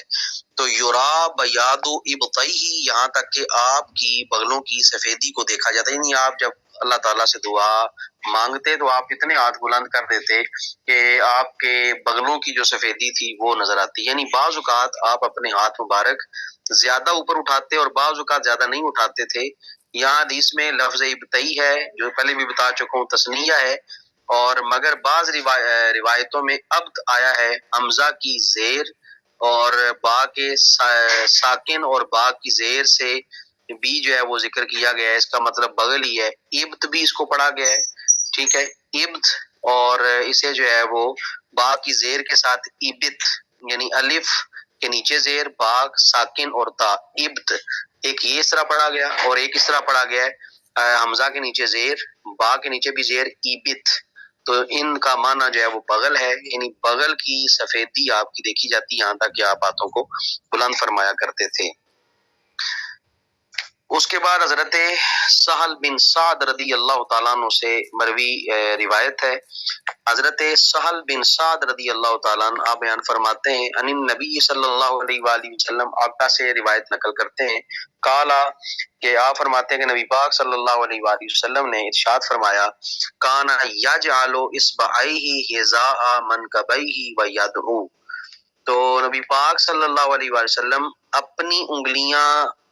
مبارک کندھوں کے برابر اٹھا کر دعا فرمایا کرتے تھے. یعنی آپ اتنی اپنے ہاتھوں کو بلند کر دیتے کہ وہ آپ کے کندھوں تک پہنچتے، تو آپ اس طرح بھی جو ہے وہ دعا فرمایا کرتے تھے. یہ بھی آپ کا ایک طریقہ ہے. نبی پاک صلی اللہ علیہ وآلہ وسلم کے دعا کا طریقہ حضرت سہل بن سعد رضی اللہ تعالیٰ عنہ آپ ذکر کرتے ہیں. یہ مشہور صحابی ہیں. مدینہ منورہ میں تمام صحابہ کرام کے بعد فوت ہونے والے یہی صحابی ہیں، حضرت سہل بن سعد. آپ بیان فرماتے ہیں کانا یجعل اصبعیہ حذاء منکبیہ ویدہ، جب آپ دعا مانگتے تو آپ کی انگلیاں آپ کے کندھوں کے برابر ہوتی، اتنے ہاتھ آپ بلند کیا کرتے تھے۔ یہ سنت جو ہے وہ طریقہ بتایا جا رہا ہے۔ تو یہاں تک ہاتھ اٹھانا یہ درمیانی درجہ ذکر کیا جا رہا ہے۔ ایک درجہ آپ نے دیکھا کہ آپ بہت بلند کر دیتے تھے، بغلوں کی سفیدی نظر آتی۔ دوسرا درجہ یعنی درمیانی درجہ یہ ذکر کیا جا رہا ہے کہ آپ اپنے کندھوں کے برابر جو ہے وہ ہاتھ اٹھایا کرتے۔ تو تیسرا درجہ یہ ہے کہ آپ ہاتھ جو ہے وہ اس سے کم بھی اٹھایا کرتے تھے۔ اگلی روایت حضرت صائب بن یزید رضی اللہ تعالیٰ عنہ سے مروی روایت ہے۔ حضرت صائب بن یزید آپ روایت نقل کرتے ہیں، یہ مشہور صحابی ہیں۔ حضور کے زمانے میں آپ چھوٹی عمر کے تھے، ہجرت کے دوسرے سال جو ہے وہ پیدا ہوئے اور اپنے والد کے ساتھ جو ہے وہ حجۃ الوداع میں جو ہے وہ آپ حاضر ہوئے، جو نبی پاک صلی اللہ علیہ وسلم کا آخری حج تھا، اس میں آپ شریک تھے۔ حضرت صائب بن یزید وعن نبی ہی، یہ اپنے والد سے روایت کرتے ہیں، ان نبی صلی اللہ علیہ وآلہ وسلم کانا اذا دعا فرفع یدیہ مسح وجہہ بیدہ، کہ جب بھی نبی پاک صلی اللہ علیہ وآلہ وسلم دعا کرنے کے لیے ہاتھ اٹھاتے تو پھر اپنے چہرے پر دونوں ہاتھ آپ مل لیا کرتے تھے۔ یعنی یہ کل بھی ہم نے حدیث پڑھی ہیں، اس میں باب نمبر 2 میں دوسری فصل کے اندر، کہ نبی پاک صلی اللہ علیہ وآلہ وسلم جب دعا فرما چکتے، دعا کر لیتے تو پھر آپ اپنے ہاتھ مبارک کو اپنے چہرہ مبارک پر جو ہے وہ مل لیا کرتے تھے، ان کو جو ہے وہ مسح کیا کرتے تھے۔ اور یعنی جس طرح ہم دعا کے بعد اپنے ہاتھ کو چہرے کے اوپر پھیرتے ہیں، ایسا نبی پاک صلی اللہ علیہ وآلہ وسلم کیا کرتے تھے۔ یہ نبی پاک کی سنت مبارکہ ہے۔ یہ ملنا جب ہوتا تھا جب کہ آپ نے ہاتھ اوپر اٹھائے ہوتے تھے، اور جب نہیں اٹھائے ہوتے تھے تو چہرہ انور پر نہیں ملتے تھے، لیکن دعا میں ہاتھ اٹھانا دعا کے آداب میں داخل ہے۔ یہ ذہن میں رکھنا ہے، بعض دعائیں آپ نے جو ہے وہ بغیر ہاتھ اٹھائے بھی مانگی ہیں، کچھ دعائیں ایسی ہیں فرائض کی بات جو آپ نے بغیر ہاتھ اٹھائے مانگی ہیں، اور دعا کے لیے ہاتھ اٹھانا یہ نبی پاک صلی اللہ علیہ وسلم کی سنت مبارکہ بھی ہے۔ اور دعا کے لیے جب آپ ہاتھ اٹھاتے ہیں تو اس کے جو ہے وہ کچھ آداب ذکر کیے جاتے ہیں، یعنی دعا کے آداب میں یہ چیز شامل ہے کہ دعا کے لیے ہاتھ اٹھائے جائیں۔ تو یہ حضرت صائب رضی اللہ تعالیٰ عنہ اس کو جو ہے وہ نقل کرتے ہیں۔ اگلی روایت حضرت اکرمہ سے ہے۔ حضرت اکرمہ آپ روایت نقل کرتے ہیں، وان اکرمہ تھا، حضرت اکرمہ رضی اللہ تعالیٰ عنہ آپ بیان فرماتے ہیں، ان ابن عباس، حضرت ابن عباس رضی اللہ تعالیٰ عنہ سے روایت نقل کرتے ہیں، قال المسألۃ ان ترفع یدیک حذو منکبیک او نحوہما، کہ حضرت عبداللہ ابن عباس نے فرمایا دعا کا طریقہ یہ ہے کہ یہ مسئلہ اصل یہ ہے کہ جب تم ہاتھ اٹھاؤ تو اپنے کندھوں تک جو ہے وہ دعا کے لیے ہاتھ اٹھاؤ، او نحوہما، یا ان کے نزدیک تک اٹھاؤ، والاستغفار ان تشیر باصبع واحدۃ، اور استغفار کا طریقہ یہ ہے کہ اپنی ایک انگلی اٹھائے۔ اور آگے ذکر کیا والابتہال ان تمد یدیک جمیعا، اور تضرع کا طریقہ یہ ہے، تضرع اور جو ہے وہ انکساری کا طریقہ یہ ہے کہ اپنے دونوں ہاتھ پوری طرح پھیلائے۔ اور ایک روایت میں یہاں تک بھی ہے والابتہال ہکذا ورفع یدیہ وجعل ظہورہما مما یلی وجہ، اور دوسرا طریقہ آپ نے تضرع بتایا کہ تضرع اس طرح ہے کہ آپ نے دونوں ہاتھ بلند کیے اور اپنے ہاتھوں کی پشت کو اپنے چہرے کی طرف رکھا۔ یہ کل بھی ہم ذکر کر چکے ہیں کہ اگر کوئی مصیبت، کوئی بلا رد کروانی ہو یا جو ہے وہ قحط سالی کے لیے دعا کرنی ہو تو پھر الٹے ہاتھ سے جو ہے وہ دعا کی جاتی ہے، اور اگر رب تعالیٰ کی رحمت طلب کرنی ہو اور رب تعالیٰ سے اس کی نعمتیں، اس کا فضل مانگنا ہو، اس کا کرم مانگنا ہو تو پھر سیدھے ہاتھ سے جو ہے وہ دعا کی جاتی ہے۔ یہ کل ہم تفصیل کے ساتھ جو ہے وہ پڑھ چکے ہیں۔ تو یہاں پر کسی چیز کی طلب جو ہے اس کا ذکر کیا جا رہا ہے، سوال کیا جاتا ہے تو دونوں ہاتھ اس کی جانب جو ہیں وہ پھیلائے جاتے ہیں، یہ ایک ادب ذکر کیا جا رہا ہے۔ جب بھی آپ کوئی چیز مانگتے ہیں، کوئی چیز طلب کرتے ہیں تو ہاتھ پھیلاتے ہیں۔ اب جو استغفار کا یہاں پہ طریقہ ذکر کیا جا رہا ہے وہ یہ تھا کہ ایک انگلی سے اشارہ کرے، ایک انگلی سے یعنی شہادت کی انگلی سے اشارہ کرے، کیونکہ استغفار کے وقت مقصود یہ ہوتا ہے کہ انسان نفس امارہ اور شیطان مردود کو برا کہے اور خدا کے حضور ان دونوں کے شر سے پناہ مانگے، لہٰذا استغفار کے وقت ایک انگلی سے اشارہ کرنا چاہیے۔ یعنی ایک انگلی جو ہے وہ بندہ بلند کرے، اور اس کے مختلف طریقے ذکر کیے جا رہے ہیں، یعنی ایک انگلی سے اشارہ کرے، توبہ استغفار کرے، اپنی طرف بھی اشارہ کرے کہ میں معافی مانگتا ہوں، اور اپنی طرف یعنی پوائنٹ آؤٹ کرنا اپنے آپ کو، اپنے نفس کو، اپنے ضمیر کو پوائنٹ آؤٹ کرنا، پھر شیطان مردود سے پناہ مانگنا کہ یا اللہ میں پناہ مانگتا ہوں، میں استغفار کرتا ہوں، یہ طریقہ کار ایک ذکر کیا جا رہا ہے۔ یہاں حدیث میں جو لفظ ابتال کا ذکر ہے، ابتحال یہاں پہ میں نے ترجمہ کیا تدرو، تو ابتحال کا جو اصل معنی ہے وہ ہے دعا میں کوشش کرنا، اسے ہر قسم کی نمائش سے خالص کرنا، یعنی دکھاوے سے بالکل دعا کو پاک کر دینا، دعا کو خلوص کے ساتھ مانگنا ابتحال کہلاتا ہے۔ تو ابتحال کا طریقہ کار ذکر کیا جا رہا ہے کہ دونوں ہاتھوں کو دراز کرنا، دونوں ہاتھوں کو پھیلا دینا مکمل طور پہ، یہ جو ہے وہ تضرع کے ساتھ، عاجزی انکساری کے ساتھ دعا کرنا جو ہے وہ ہوتا ہے۔ اور دعا اور سوال میں اسی سے جو ہے وہ مبالغہ بھی جو ہے وہ کیا جاتا ہے۔ اگر کسی نے جو ہے وہ مبالغہ کرنا ہے دعا میں، کوئی چیز مانگنی ہے اور مانگنے کی قصد کرنی ہے، تو اس طرح دونوں ہاتھ جو ہے وہ پھیلا کے دعا مانگے۔ اور حدیث میں ابتحال سے مراد شاید اس چیز کو دفع کرنا ہے جو عذاب کے مقابلہ میں متصور ہوتی ہے، تو بندہ دونوں ہاتھ تلوار کی طرح گھماتا ہے تاکہ کوئی ناپسندیدہ چیز لاحق نہ ہو، یعنی ہاتھوں کے ساتھ پورے ہاتھ کھول کے اشارہ کرتا ہے، دعا مانگتا ہے۔ یہ ہر ایک کا جو ہے وہ طریقہ کار مختلف ہے دعا مانگنے کا، اور یہ وہ مخصوص طریقہ کار ہیں جو نبی پاک صلی اللہ علیہ وآلہ وسلم نے اختیار فرمائے ہیں۔ تو جو مشہور طریقہ کار ہے، مشہور سنتیں ہیں، انہی کو جو ہے وہ آج آپ کی امت جو ہے وہ اپنائے ہوئے ہے۔ یہ حضرت اکرمہ نے حضرت عبداللہ ابن عباس سے اس روایت کو نقل کیا ہے۔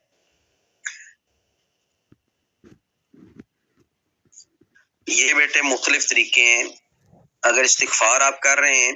تو آپ اس کا اشارہ جو ہے وہ شہادت کی انگلی سے آپ آسمان کی طرف بھی کر سکتے ہیں، آپ اپنے نفس کی طرف بھی اس کا اشارہ کر سکتے ہیں، اپنے دل کی طرف اس کا اشارہ کر سکتے ہیں، ٹھیک ہے، یا سامنے ایسے اشارہ کر سکتے ہیں کہ میں توبہ کرتا ہوں۔ یعنی سامنے اشارہ کرنے کا مطلب یہ ہے کہ اپنے آپ کو رب کے بارگاہ میں حاضر سمجھنا، اور یوں تصور کرنا کہ رب تعالیٰ کی ذات جو ہے وہ سامنے جلوہ کر رہے اور میں اس کی بارگاہ میں جو ہے وہ موجود ہوں، اور توبہ اور استغفار اسی نیت سے اگر کرے کہ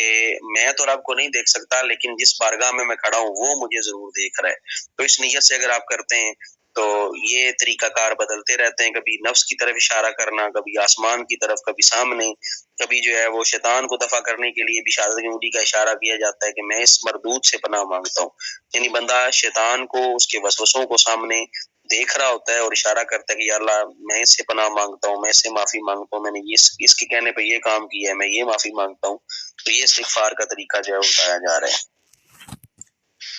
آگے حضرت عبداللہ ابن عمر رضی اللہ تعالیٰ عنہ سے مروی روایت ہے۔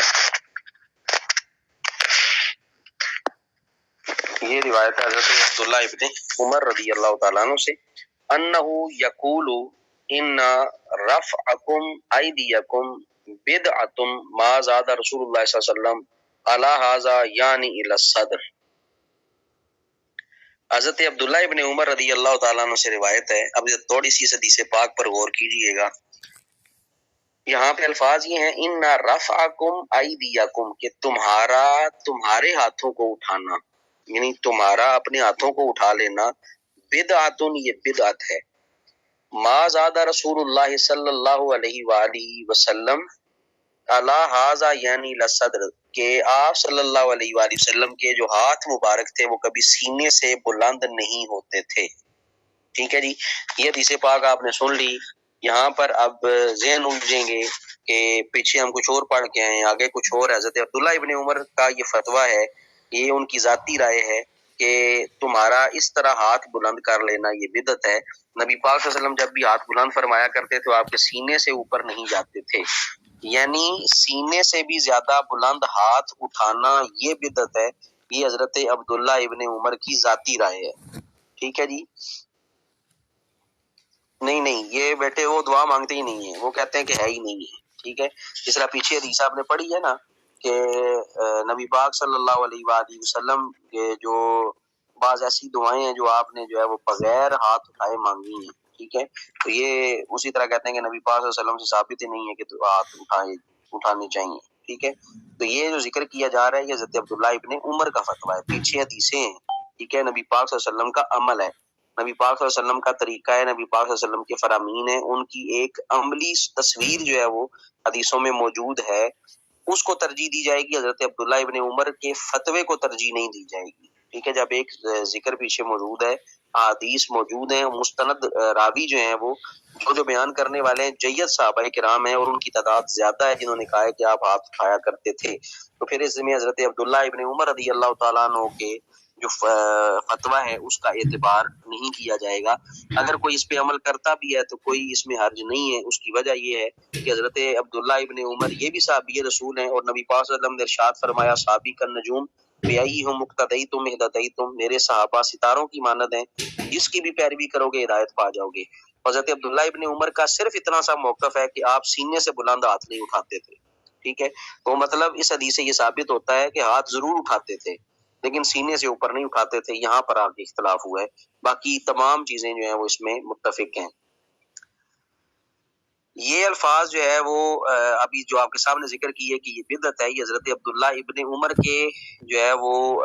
قول ہے, ان کی یہ تفسیر ہے. جس طرف حضرت عبداللہ ابن عمر نے لفظ اعضا سے اشارہ کیا تھا, یعنی دعا میں سنت سینے تک ہاتھ اٹھانا ہے, نہ کہ سینے سے اوپر. تو حضرت علامہ طیبی رحمۃ اللہ تعالی علیہ نے حضرت عبداللہ ابن عمر کا اعتراض ان لوگوں پر جو ہے وہ ذکر کیا ہے جو غالباً دعا اور سوال میں سینے سے بھی اوپر ہاتھ اٹھاتے تھے اور مختلف حالات میں فرق نہیں کرتے تھے. ٹھیک ہے, اب حدیث تھوڑی سی دیکھیں, سمجھنے فہم دیکھیں. حضرت شاہ عبد الحق محدث دہلوی کا, یہ ان کی شرح میں آپ کے سامنے پڑھ رہا ہوں اس حدیث کی. انہوں نے اس کی شرح یہ لکھی کہ آپ بیان فرماتے ہیں کہ حضرت عبداللہ ابن عمر نے جو یہ روایت نقل کی کہ اس طرح ہاتھ اٹھانا بدعت ہے, تو آپ نے فرمایا یہ اعتراض ان لوگوں پر ہے جو غالباً دعا اور سوال میں سینے سے بھی اوپر ہاتھ اٹھاتے تھے اور مختلف حالات میں فرق آپ نہیں کرتے تھے کہ کس کام کے لیے سینے تک ہاتھ اٹھائیں اور کس کام کے لیے سینے سے بلند کر کے کندھوں تک, یا کس کام کے لیے کندھوں سے بھی اوپر ہاتھ اٹھائے جائیں. اس چیز کو سمجھیں, آپ نے مختلف دعائیں مانگی ہیں اور مختلف دعائیں مانگنے کا آپ کا طریقہ مختلف ہے. بارش کے لیے آپ نے دعا مانگی تو الٹے ہاتھ سے مانگی, رب کی رحمت فضل کا سوال کیا تو سیدھے ہاتھ سے کیا. پھر آپ نے اس فضل میں سے 3 حصے کیے, ایک آپ نے دعا مانگی تو بہت بلند کر کے مانگی, ایک آپ نے مانگی تو سینے تک ہاتھ رکھا, ایک آپ نے اس سے نیچے ہاتھ کیا. تو حالات مختلف تھے, مختلف حالات میں مختلف طریقہ کار سے نبی پاک صلی اللہ علیہ وسلم نے دعا مانگی ہے. تو حضرت عبداللہ ابن عمر کا یہ جو فتویٰ تھا, ایک تو ان کی ذاتی رائے ہے, دوسرا یہ کہ انہوں نے ان لوگوں پر اعتراض کیا جو ہر دعا اور ہر سوال کو ایک ہی طریقے سے مانگتے ہیں. اور حضرت عبداللہ ابن عمر کا غالباً موقف یہی ہے کہ نبی پاک صلی اللہ علیہ وسلم کی ساری سنتوں کو زندہ کرنا چاہیے, صرف ایک ہی سنت کو زندہ نہیں کرنا چاہیے. دعا میں 4 سنتیں جب آپ کی موجود ہیں تو ان 4 سنتوں کو باری باری حالات کے مطابق بدلتے رہنا چاہیے اور ان 4 سنتوں کو زندہ کرنا چاہیے. یہ حدیث کا اصل مفہوم ہے. ٹھیک ہے, اب کلیئر ہو گیا سب کو یہ والا, اس میں اہل حدیث کا کوئی چکر نہیں ہے. ٹھیک ہے, کلیئر ہے تو بیٹے بتائیں. اچھا جی, ہم آگے بڑھتے ہیں اگلی حدیث پاک کی طرف. حضرت ابی بن کعب, آپ اس روایت کو نقل کرتے ہیں. حضرت ابی بن کعب آپ بیان فرماتے ہیں کالا کانا رسول اللہ صلی اللہ علیہ وآلہ وسلم. حضرت ابی بن کعب فرماتے ہیں کہ نبی پاک صلی اللہ علیہ وسلم تھے, اذا ذکر احدا, جب آپ کسی کا ذکر کرتے, فدعا لہ بدا بنفسی, تو ذکر کرتے تو پہلے اپنے لیے جو ہے وہ دعا کیا کرتے تھے. ٹھیک ہے جی, تو جب کسی کا ذکر کرتے تو پہلے اپنے لیے دعا آپ فرمایا کرتے تھے, یعنی کسی کا ذکر جب دعا میں کرتے تو یوں فرماتے اللہم اغفر لی ولی فلانی, یعنی آپ پہلے اپنی بخشش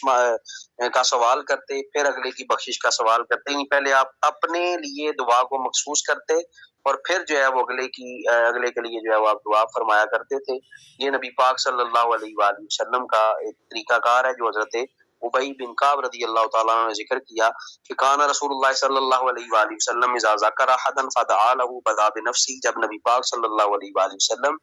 دعا میں کسی کا ذکر کرنا چاہتے یا کسی کے لیے دعا کرنا چاہتے تو پہلے اپنے لیے آپ دعا فرمایا کرتے تھے. اگلی حدیث پاک حضرت ابو سعید خدری رضی اللہ تعالیٰ عنہ سے آپ بیان فرماتے ہیں ان نبی صلی اللہ علیہ وآلہ وسلم کہ نبی پاک صلی اللہ علیہ وآلہ وسلم نے ارشاد فرمایا قال ما من مسلم يدعو بدعوة ليس فيها اسم ولا قطيعة رحم الا آتاه الله بها احدى ثلاث. یہ حدیث پاک پہلے بھی ہم اسی مفہوم کی پڑھ چکے ہیں، اب اس کو جو ہے وہ دہرایا یہاں پہ جا رہا ہے کہ نبی پاک صلی اللہ علیہ وسلم نے فرمایا کہ نہیں کوئی مسلمان جو ایسی دعا کرتا ہے جس میں گناہ اور قطع رحمی نہیں ہوتی مگر اللہ تعالیٰ اس کی دعا کی وجہ سے اسے 3 چیزوں میں سے ایک چیز جو ہے وہ عطا فرما دیتا ہے. یعنی کوئی آدمی اگر دعا مانگتا ہے اور اس کی دعا میں کوئی گناہ نہیں ہے یا قطع رحمی نہیں ہے تو اللہ تعالیٰ اس کی دعا کے بدلے 3 چیزوں میں سے ایک چیز ضرور اسے عطا فرماتا ہے. وہ کون کون سی ہے؟ اما ان یعجل لہ دعوتہ، یا تو جلدی اس کی دعا قبول کر لیتا ہے، پہلی چیز یہ دیتا ہے. و اما ان یدخر حالہ فی الاخرہ، یا اس دعا کو آخرت کے لیے ذخیرہ کر لیتا ہے. وَإِمَّا أَن يَصْرِفَ عَنْهُ مِنَ السُّوءِ مِثْلَهَا، یا اس کے بدلے اللہ تعالیٰ اسے کوئی تکلیف جو ہے وہ یا کوئی تکلیف دہ چیز جو ہے وہ دور کر دیتا ہے. قالوا اذا نکثر قال اللہ اکثر. تو نبی پاک صلی اللہ علیہ وآلہ وسلم کے صحابہ کا بھی اب عمل کیا، صحابہ کرام نے عرض کیا کہ جب ہم لوگ بہت دعائیں کیا کریں گے تو پھر کیا ہوگا، یعنی جب ہم زیادہ دعائیں کریں گے تو پھر کیا ہوگا؟ تو حضور صلی اللہ علیہ وسلم نے فرمایا اللہ تعالیٰ اس سے بھی اکثر اور جو ہے وہ زیادہ عطا فرماتا ہے.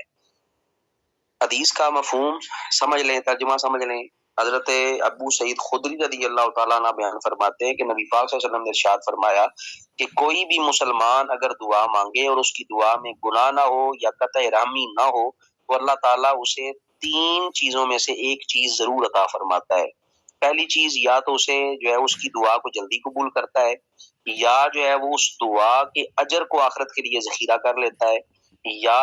اس دعا کے بدلے اس سے کوئی تکلیف دہ چیز کو دور فرما دیتا ہے. صحابہ نے عرض کی اذا نکثر، اگر ہم کثرت سے دعائیں مانگنے لگ گئے تو آپ نے ارشاد فرمایا قال، نبی پاک صلی اللہ علیہ وسلم نے ارشاد فرمایا اللہ اکثر، اللہ اس سے بھی کثیر ہے، اللہ تعالیٰ اس سے بھی زیادہ عطا فرمانے والا ہے. اگلی اس باب کی آخری روایت ہے حضرت عبداللہ ابن عباس رضی اللہ تعالیٰ عنہ بیان فرماتے ہیں قال خمس دعوات یستجاب لہن، 5 دعائیں قبول ہوتی ہیں رد نہیں ہوتی. دعوت المظلوم حتی ینتصر، مظلوم کی دعا یہاں تک کہ اللہ تعالیٰ اس کی مدد فرماتا ہے. ودعوت الحاج حتی یستر، حاجی کی دعا اس کے گھر واپس پہنچنے تک، یعنی اس کے گھر لوٹنے سے پہلے جو حاجی دعا مانگتا ہے اس کی دعا قبول ہوتی ہے. ودعوت المجاہد حتی یقود، مجاہد کی دعا جہاد ختم ہونے تک. ودعوت المریض حتی یبرأ، مریض کی دعا یہاں تک کہ وہ شفا یاب ہو جائے. ودعوت الاخی لاخیہ بظہر الغیب، ایک بھائی کی دوسرے بھائی کے لیے اس کے عدم موجودگی میں دعا کرنا، یہ بھی قبول ہے. ثم قال واسرع هذه الدعوات اجابۃ دعوت الاخی بظہر الغیب. آپ بیان فرماتے ہیں کہ نبی پاک صلی اللہ علیہ وسلم نے ارشاد فرمایا کہ ان 5 میں سے بھی جلدی قبول ہونے والی دعا بھائی کے لیے غائبانہ دعا ہے. تو 5 دعائیں جو ہیں وہ رد نہیں ہوتی، یا 5 لوگوں کی دعائیں رد نہیں ہوتی. مظلوم کی دعا رد نہیں ہوتی، حاجی کی دعا رد نہیں ہوتی، مجاہد کی دعا رد نہیں ہوتی، مریض کی دعا رد نہیں ہوتی، اور بھائی کے لیے دعا رد نہیں ہوتی. اور ان 5 میں سے جو جلدی دعا لگتی ہے نبی پاک صلی اللہ علیہ وسلم نے ارشاد فرمایا وہ ایک بھائی کے لیے اس کے غائبانہ جو ہے وہ اس کے جو ہے وہ غائب ہونے پر دعا ہے، یعنی اس کی پیٹھ پیچھے جو ہے وہ دعا کرنا، اس کے جو ہے وہ عدم موجودگی میں دعا کرنا، یہ جو ہے وہ جلدی قبول ہوتی ہے. تو ایک مسلمان کی دوسرے مسلمان کے لیے غائبانہ دعا جو ہے وہ جلدی قبول ہوتی ہے. یہ حضرت عبداللہ ابن عباس کا جو ہے وہ فرمان ہے. یہ احادیث مبارکہ جو ہے وہ اللہ تعالیٰ کے فضل و کرم سے مکمل ہوتی ہیں. اور کتاب الدعوات میں آپ نے جو یہ پہلا باب پڑھا تھا، شروع کیا تھا، یہ پہلا باب اللہ تعالیٰ کے فضل و کرم سے مکمل ہوتا ہے. اس کی ہم نے فصل اول بھی پڑھ لی، فصل ثانی بھی، اور فصل سوم بھی ہم نے جو ہے وہ پڑھی. یہ کتاب الدعوات تھا جو اللہ تعالیٰ کے فضل و کرم سے مکمل ہوا ہے. اس کے بعد جو ہے وہ باب ذکر اللہ عز و جل و تقرب الیہ، اس کو جو ہے وہ پھر ہم شروع کریں گے. آج کا اتنی سبق ہے. اللہ تعالیٰ آپ سب کا حامی و ناصر ہو. السلام علیکم ورحمۃ اللہ وبرکاتہ.